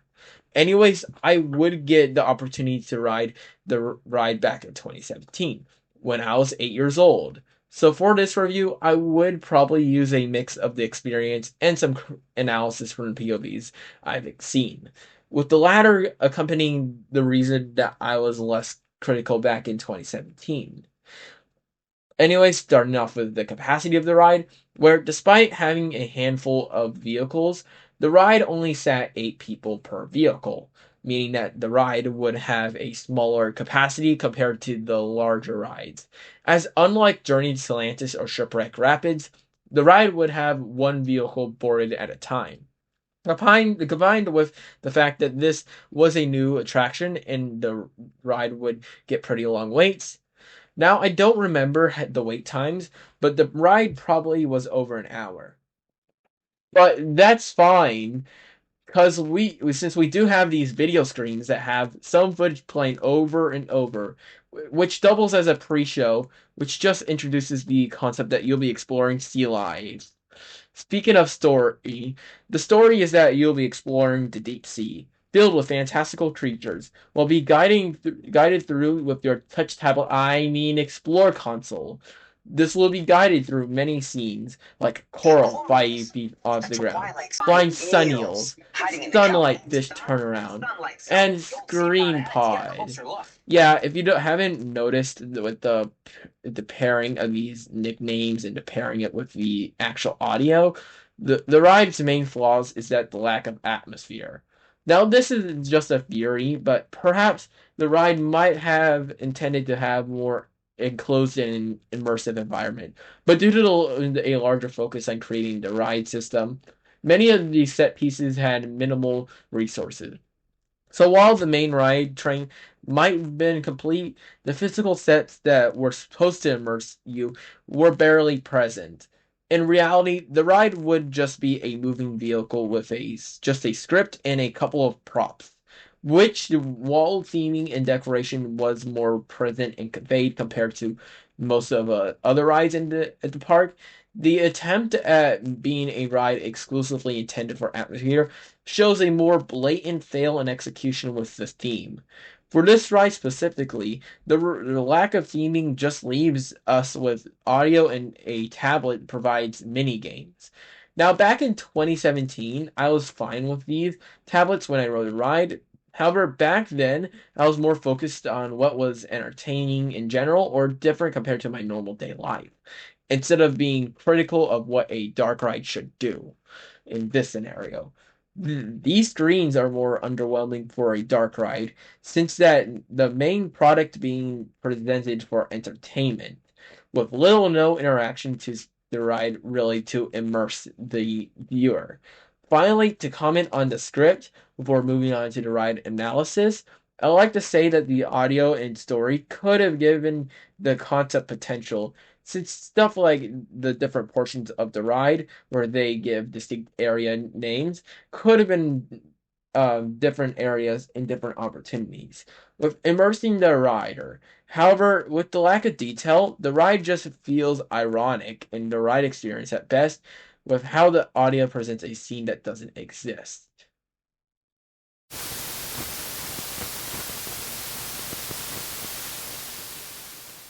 Unfortunately, the ride collection isn't much better than the coaster collection. While the roller coasters, I could see an argument on someone going to the park, the other rides aren't the same case, as only one notable ride in Shipwreck Rapids seems to be the only appealing option, unless you're interested in doing the Sky Tower or Bayside SkyRide for the views of the surrounding area in terms of like supporting attractions in there. Outside of that, many children's flat rides are the only other non-coaster mechanical rides present, which I honestly think SeaWorld San Diego could invest in either a more thrilling flat ride compared to the children's flat rides, or a more cost-effective dark ride compared to Submarine Quest. My choice for the former could be the new Gemma Ride's Lobster Armor, as the ride looks to be unique with rotational axes compared to other flat rides. Plus the fact that the ride could theoretically introduce many riders to their first versions, as the ride doesn't look to be uncomfortable for younger riders in terms of forces and hang time, with more exposed looking restraints than the formal title sisters, these vest restraints, and has a similar height of 6.5 meters or 21.33 feet approximately, which could work in SeaWorld's advantage for the smaller pieces of land near the back of the park. Additionally, a trackless dark ride can also be an entertaining option for less adrenaline-focused riders if there's more of an emphasis on scenery, especially with a better way to show the educational side of the park and height limits compared to the coasters. Speaking of, the final component of the park that's significant is the educational animal part of the experience, as all SeaWorld parks are also well known for this aspect as well. In that case, got something useful for you. Tape 1, August 23rd, 2022. Don't worry about a name, just put it into the slot. As explained before, SeaWorld San Diego would originally be an aquatic one, distinctly about animals instead of the rides like what Six Flags Mountain like was about in Mill-A's mind. Now, despite the many rides that have been offered nowadays, there's still some extent of animals presented in the park, with exhibits and counters located across many locations of the park. Usually, most animal-related activities are located in the back half of the park, usually east of Manta. Notable experiences are the Shark Encounter building, Turtle Reef, and the most varied and presented exhibit, Wild Arctic, where these buildings house multiple types of animals with additional theming. Although there are smaller exhibits like penguin exhibits, orca viewing, flamingo watching, and dolphin viewing. The park also offers interaction with either touch pools, like the manta rays near Manta, or pay tours with penguins, killer whales, or even sloth encounters where you can get up close to these animals. Additionally, the park introduces a few animal shows, primarily for educational purposes, with the most notable example being the orca show at the bottom left of the park.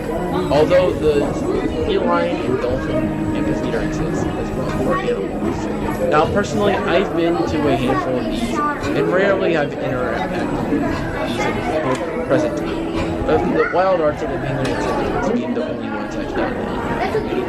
forest.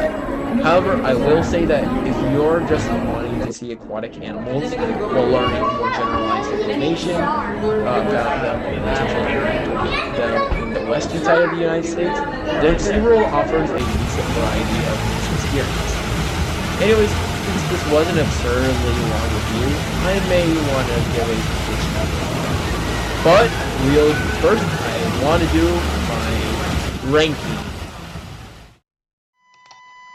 Alright, we're here again with another park ride rank tier list thing.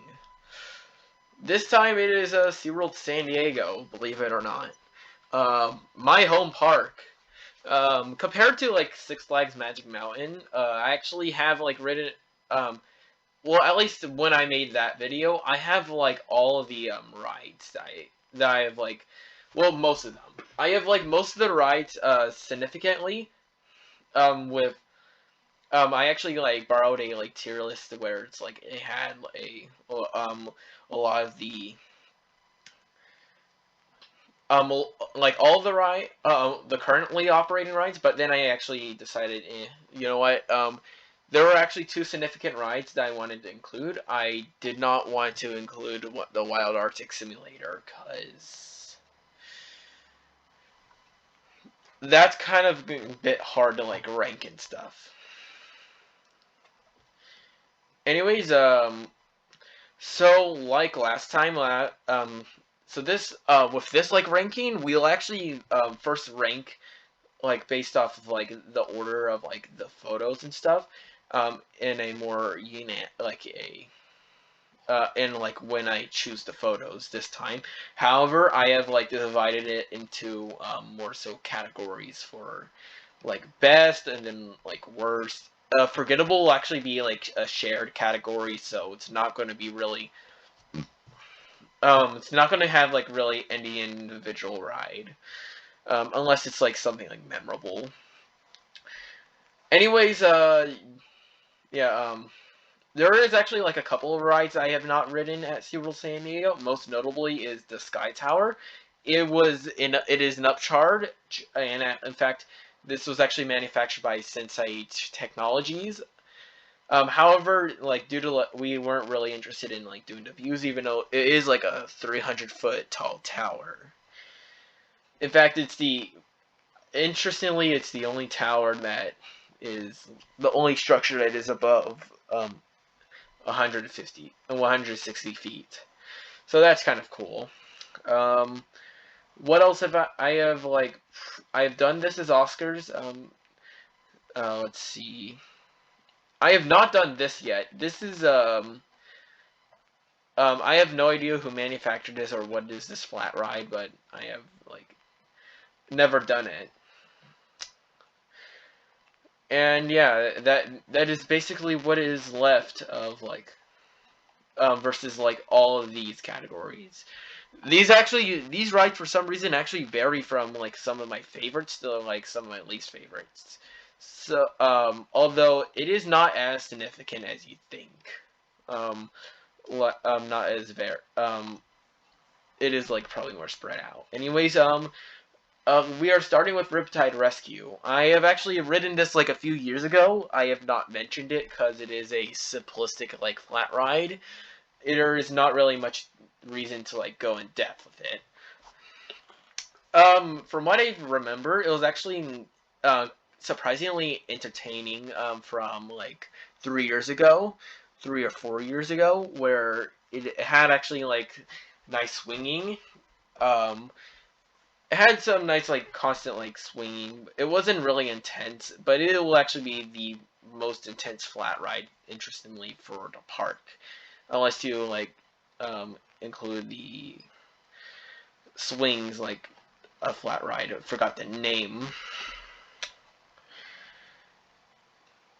Now, I'll actually put this. Now, I actually do remember the experience, which it is not really like a memorable ride in the park. It's just like a simple like Huss like flat ride that's yeah. Anyways, next off we have Electric Eel. I actually enjoyed the ride a lot. There was like a lot of variety and forces and stuff, as I've noted. Yes, it is short, but I actually enjoyed how like there was like a lot of moments of like airtime. You had not a lot of moments. You had that like great ejector moment, and plus the park actually has has nice intensified hang time, and they actually have a actual like multi-pass launch coaster, like which even though Tidal Twister still existed, and yes, it could be considered a multi-pass launch, it didn't. Electric Eel actually like felt like a multi-pass launch. And also like the positives and stuff is like this is like just an intense like machine. Not it's like it's probably the most. It is actually the most intense ride at SeaWorld San Diego, which is actually a one like not really a unique ride and stuff. Well, actually it has a purpose in the park. So yeah, there you go. Alright, up next is Shipwreck Rapids. I would also put this in enjoyed a lot. Shipwreck Rapids actually is, it is, now to be fair, this isn't really my type of ride. I am more so a thrill/coaster guy as with like for example, we have talked about like Electric Eel. It is actually pretty has like nice forces and stuff. Although short, but it's like in Shipwreck Rapids at least like does a pretty good job at like doing detail and stuff and landscaping. It's like it is not. To be fair, it is not going to like blow anyone's minds. This is definitely not going to be a like elaborately themed experience, but for a park for a ride and park that doesn't really that really doesn't include much theming or decoration is what I should say. Shipwreck Rapids is actually like a part of that. I'll say, and it does a pretty good job. Next up, we have Octorock is what I think it is. It doesn't really have like forces. It is more so kind of like a gimmicky like swing type of ride, which it is understandable that it is for like kids and stuff, but it's not really designed for my liking and stuff. And I know it's like a kid's flat ride, but it's just not really like interesting at all. But yeah. Next we have Arctic Rescue. So Arctic Rescue is now from the review that I've like given with Arctic Rescue, I actually it is actually nice that SeaWorld San Diego has a pretty long experience like this. And also like it is actually definitely a suitable ride for like a family audience, including ones that are probably like more intimidated by coasters and stuff. Like, and in terms of like ride experience, I actually there's actually like a decent like consistency and like forces, although it is not not really that not that consistent. Like it is probably like the second most inconsistent in terms of like force to frequency, with Atlantis being like the first. I'll say that Arctic Rescue does actually have it was still like pretty enjoyable with like the the formatting of like the launches, the track movement, how it's like there was like how it focused on the launches and riding position and the laterals, which is it's, while it's not the best, it still actually fits in the park pretty. It's still what felt pretty enjoyable. However, I would say that it's like due to like the forces being kind of tame, plus like not really not really presenting too much variety. I would actually say that. It could have been ranked a little bit higher in that sense. But whatever, it was still like pretty fun. I don't remember this ride at all. I've like ridden it as like Oscars, like I don't know, like some like one of the Sesame Play people, and to be honest, I actually did not.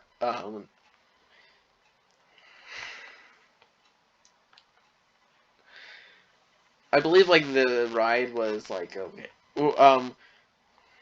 I don't really remember it is what I'm saying, but it would have been probably like not really that forceful as it's like a kid's ride. Actually, it doesn't have to be forceful. I mean, like doesn't really have like memorable moments of like I was like probably doesn't have much like moments of like force and stuff.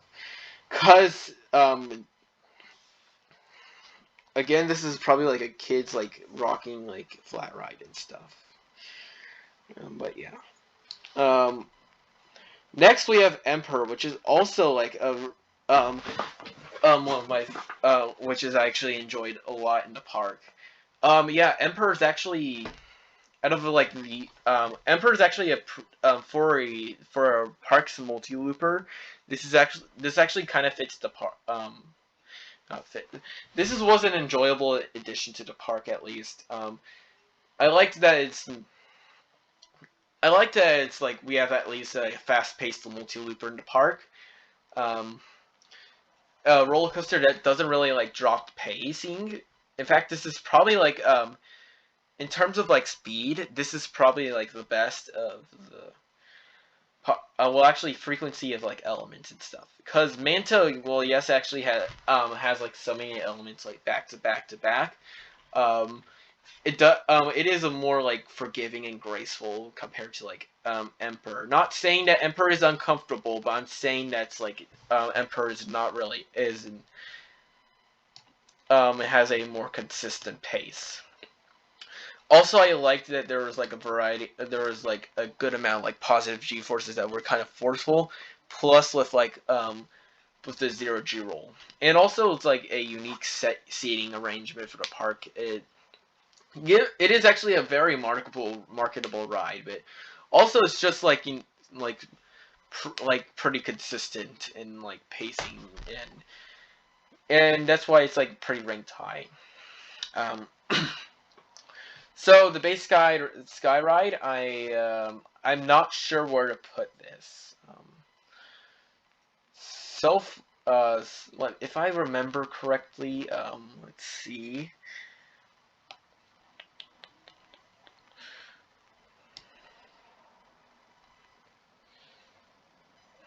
All right.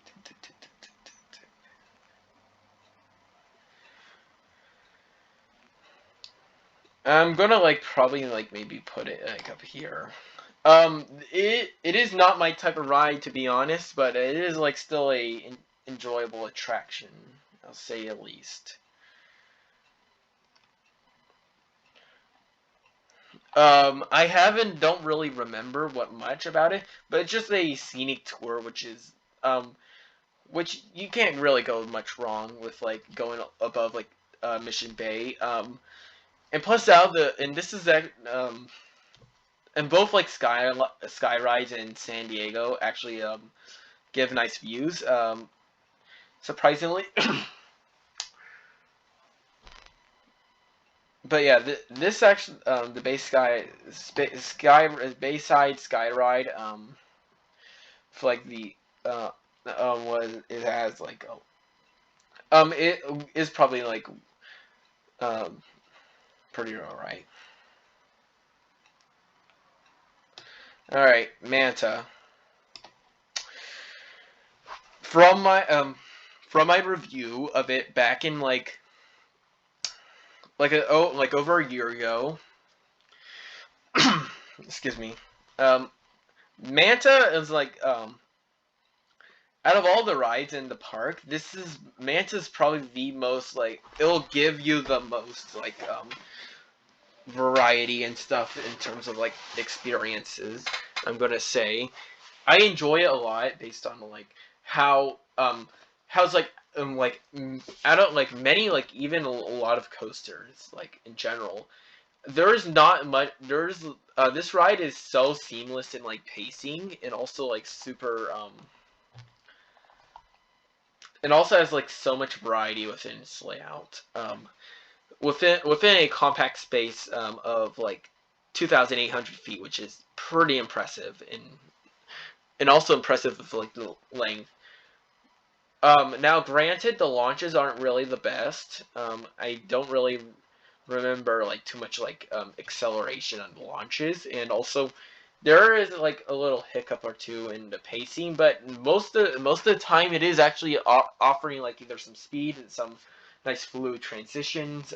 Has like forces like um, has nice forces with like with some positives sprinkled around the layout, plus some airtime also sprinkled around, and then it has like even some strength to some of the moments. Like you have the second half, which actually holds the three consecutive moments of with the twisting drop of with laterals, the sustained airtime moment with laterals and of ejector, and also like like some nice sustained positives on the lower turn.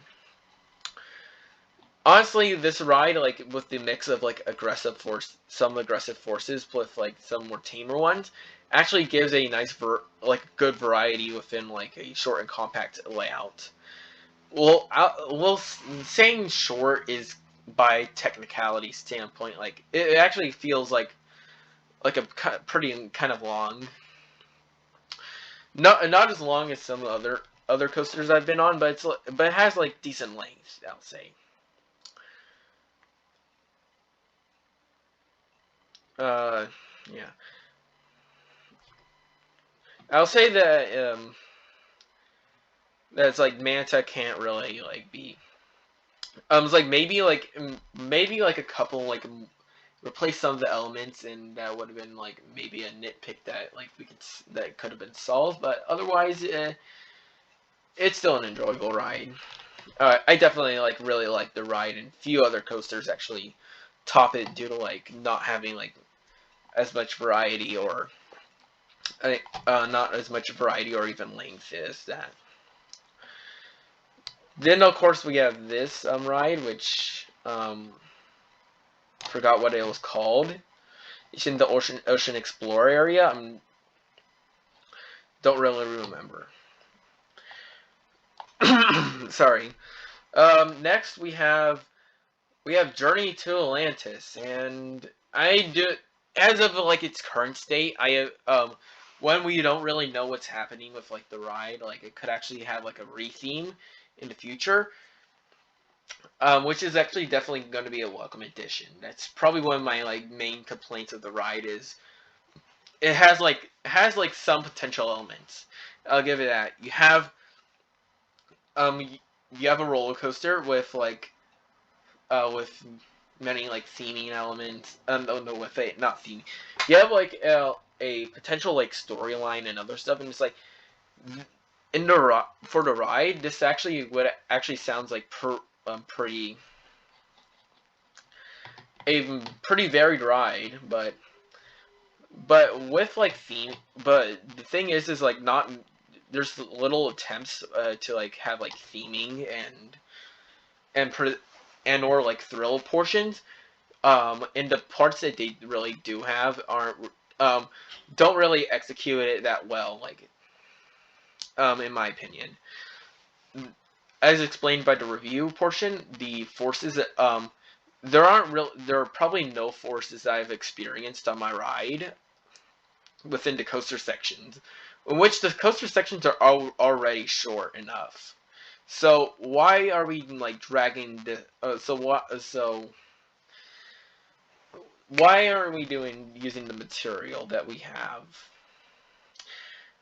I understand that the ride is like supposed to be this like the coaster is supposed to be pretty it's like it's not really. It's more about like the water element, and like this is like a more dynamic boat ride, but I don't know. It's kind of like disappointing, and the theming is kind of even more disappointing, really, in storyline because there isn't really much attempts like outside of the facade and maybe the moment before the second lift. This is the story is not really present. And it's like there's like no real presentation about like showing this showing the Atlantis like side of the with like the story, which compared to like with like Journey to the Atlantis has like a lot of potential to especially for like a park that doesn't really have dark rides. It would have been a much welcome addition, but actually it's hard to like understand the story. There's like no visual like storytelling really, and even the audio that happens before the second lift is you can't really like hear it. So it's like, why should I really be invested into this ride? I'm not saying it's like not like offensively bad. Like there is one, as mentioned before, there's one or other ride that actually has that is quite disappointing, and that actually does like the theming element like in worse execution, but or like its concepts. But Journey to Atlantis is just not really contains much. Anyways, next we have like I don't know, this teacups ride. I don't remember much, but like usually teacup rides are like spinning. Yay! Same as this ride. This ride is not really memorable either. It could give Pops of airtime, but I don't really remember. So then we have Submarine Quest. As mentioned before, Submarine Quest was not a it is basically a moving like glorified mini game like app thing. Well, yes, there is some attempt at like theming and stuff. It is actually not the story and like immersiveness of the ride plus the entertainment factor as a whole actually was pretty like short and like extremely underwhelming due to like the effort like placed. And finally we have a Tidal Twister. Actually, this ride is actually pretty. I actually liked the coaster, believe it or not. From like both of the this review and my review back in 2023. But Tidal Twister, believe it or not, is actually the one ride at the park out of like the defunct attractions, Submarine Quest, while the Arctic Simulator and Tidal Twister, that actually is kind of disappointing to miss.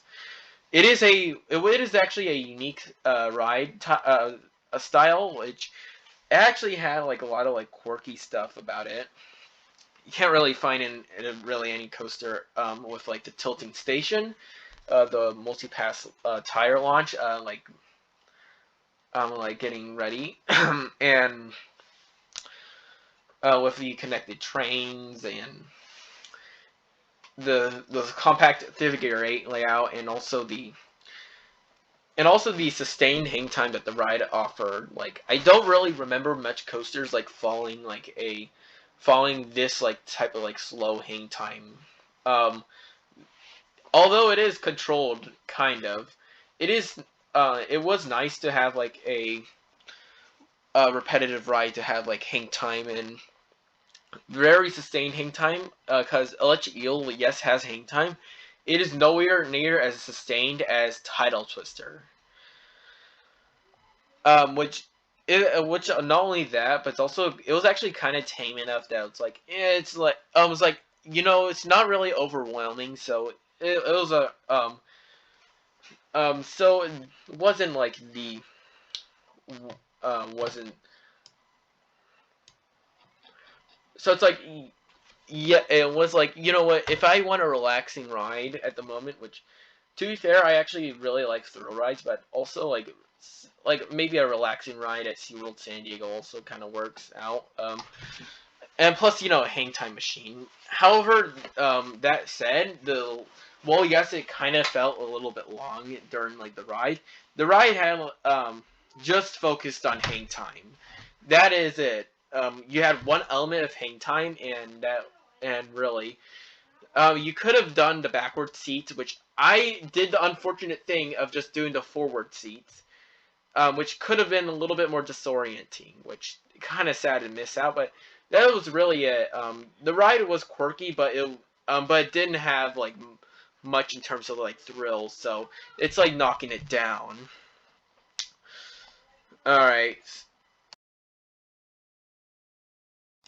all right. Now that's out of the way. I'm going to actually now organize the list, ranking every ride from worst to like best. 6th, 7th. All right. Let's see. Delete row, so I can actually like 7th, 8th. I did not count this time, so we're gonna have to like suffer through this. Actually, hold on. Let's delete this row. And then 9th, then the worst. Alright, so now it's time to organize every single coaster ride in this list. I'm gonna get the coasters out of the way first, since that is actually the since I already like discussed some of the rankings. Alright, so first we obviously have Manta. That is good, like the best of the best in the park. Like so much variety, and it's there is not really like any like inherent like drawback to Manta. Alright. But what's next? I'll actually say I'll actually move Electric Eel like down to 3rd. And I'll also like move Shipwreck Rapids, because I'll explain for in terms of like Electric Eel compared to Emperor. Emperor is actually Emperor, yes, well, Electric Eel has a lot more variety in forces, and also has a lot of more it has like much more has like some moments that are even stronger. I would actually say that Emperor actually has the better consistency and pace. Emperor, like Electric Eel has some like dead spots. I'll say, which, well, yes, for the casual guest, I'll actually say it is beneficial that Electric Eel has like some like moments of where the ride actually like slows down, like halts and like forces and pacing. For me specifically, I would actually like want a much more fluid ride. Electric Eel has like alright, the backwards launch into with the non-inverting loop. Alright, I was alright with that. It was a cool sensation. But the top of the tower plus the top of the non-inverting loop actually like made the ride not really much not really much more consistently thrilling and stuff. Not thrilling. I mean, it's like it wasn't like as exciting. Compared to Emperor, where it had like constant speed, like constant like bam bam bam in like the elements. Which, well, yes, it was also like short as well. I feel like that Electric Eel was also had a little bit more like it less like fluid like movement of like a progression, kind of and stuff. I'll say that Electric Eel is my preferred over Shipwreck Rapids. Shipwreck Rapids, yes, it has like the theming, but it's like but the thrills are. But I prefer like a thrilling ride over that. Next, I would actually include. I'll actually move like these two down. We have the SkyRide at 7th, and Tidal Twister at 6th.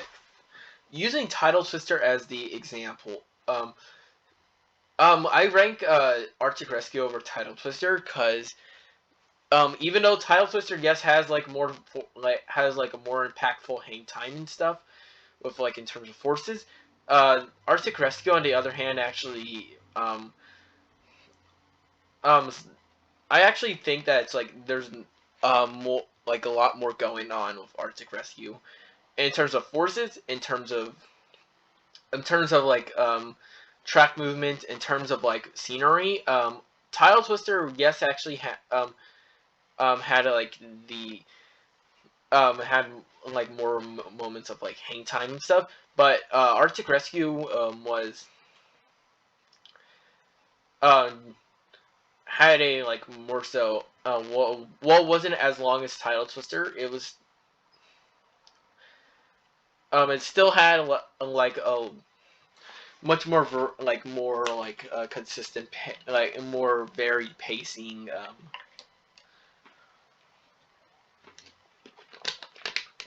The elements like kept on being fresh. While Tidal Twister is like I was like yeah, I like the frequency, but it's just like a hang time ride. Like you didn't. It's not getting like much else.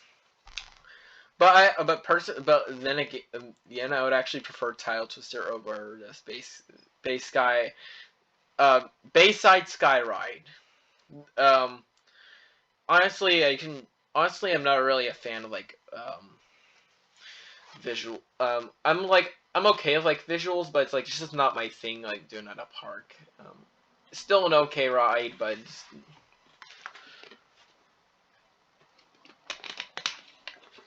nah. And also like compared to like Shipwreck Rapids, Shipwreck Rapids actually was much more had a lot of more redeeming traits. Not saying that Bayside SkyRide is bad, but just wasn't really a fan. All right, now it's time to move one of the forgettable rides, Riptide Rescue. Riptide Rescue actually was at least kind of entertaining based on like the swinging of the train cars. It's not the best, and definitely nah. But on the plus side,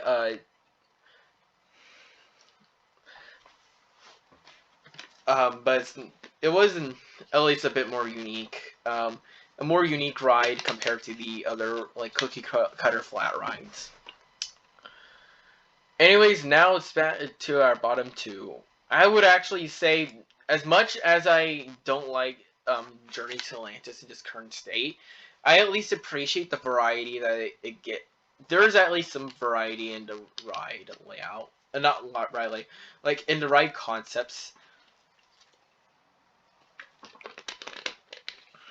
That they at least have like some more stuff that they have compared to Submarine Quest, and also it's like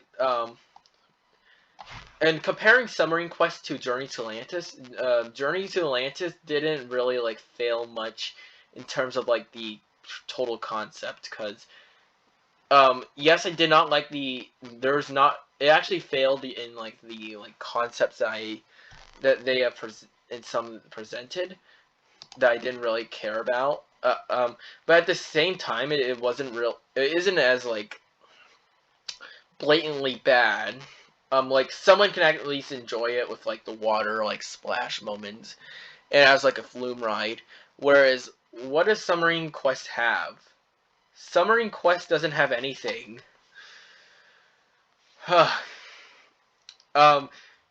It may have a little bit of decoration, but it's not enough to like forgive like the outside portions of the ride where it doesn't do much.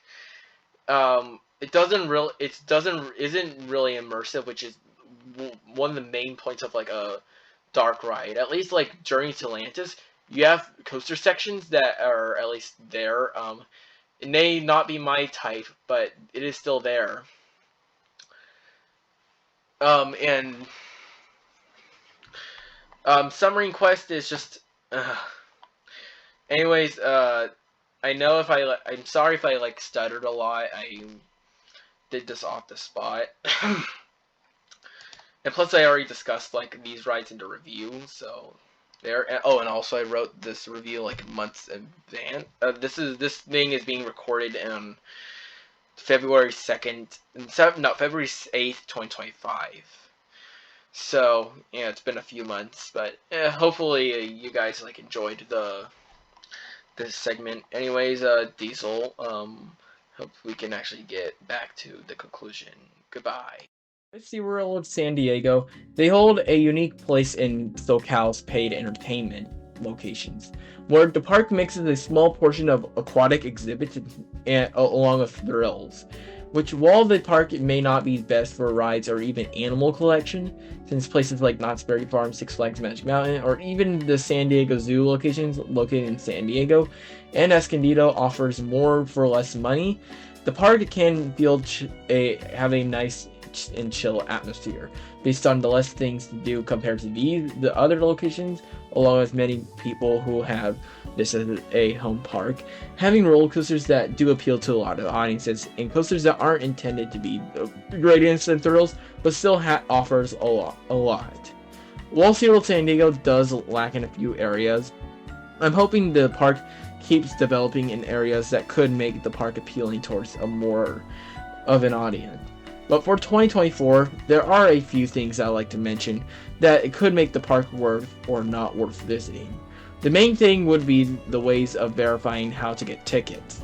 First, unless you have a significant decrease in admission price during the time you visit within sales or something, or have a SeaWorld San Diego season pass just yourself, then I would not recommend traveling to SeaWorld San Diego solely or primarily for the park, especially if you're using the LAX airport, since the park is 2 hours away from parks like Disney, Universal Knott's, and Six Flags Magic Mountain, where they have more of a justification on expensive pricing, or they're in a similar size to SeaWorld San Diego, but cost half as much. I would say that if you're in the San Diego County area, likely find this as an add-on park to the area, or travel with locals that are familiar with the park that you've associated with. Additionally, SeaWorld San Diego does allow a handful of free tickets for anyone with a season pass that's bought at the location that includes many in-park benefits as well, along with the many deals on admission. So the park can potentially be cheaper. We never paid the full price personally whenever we visit, and this is one of the reasons as we travel to SeaWorld San Diego more than Legoland Resort, despite both having similar pricing. So that's SeaWorld San Diego for everyone. I hope everyone has a good day, and I'll see everyone on a much more simpler review next time with of the coasters at Disney's California Adventure.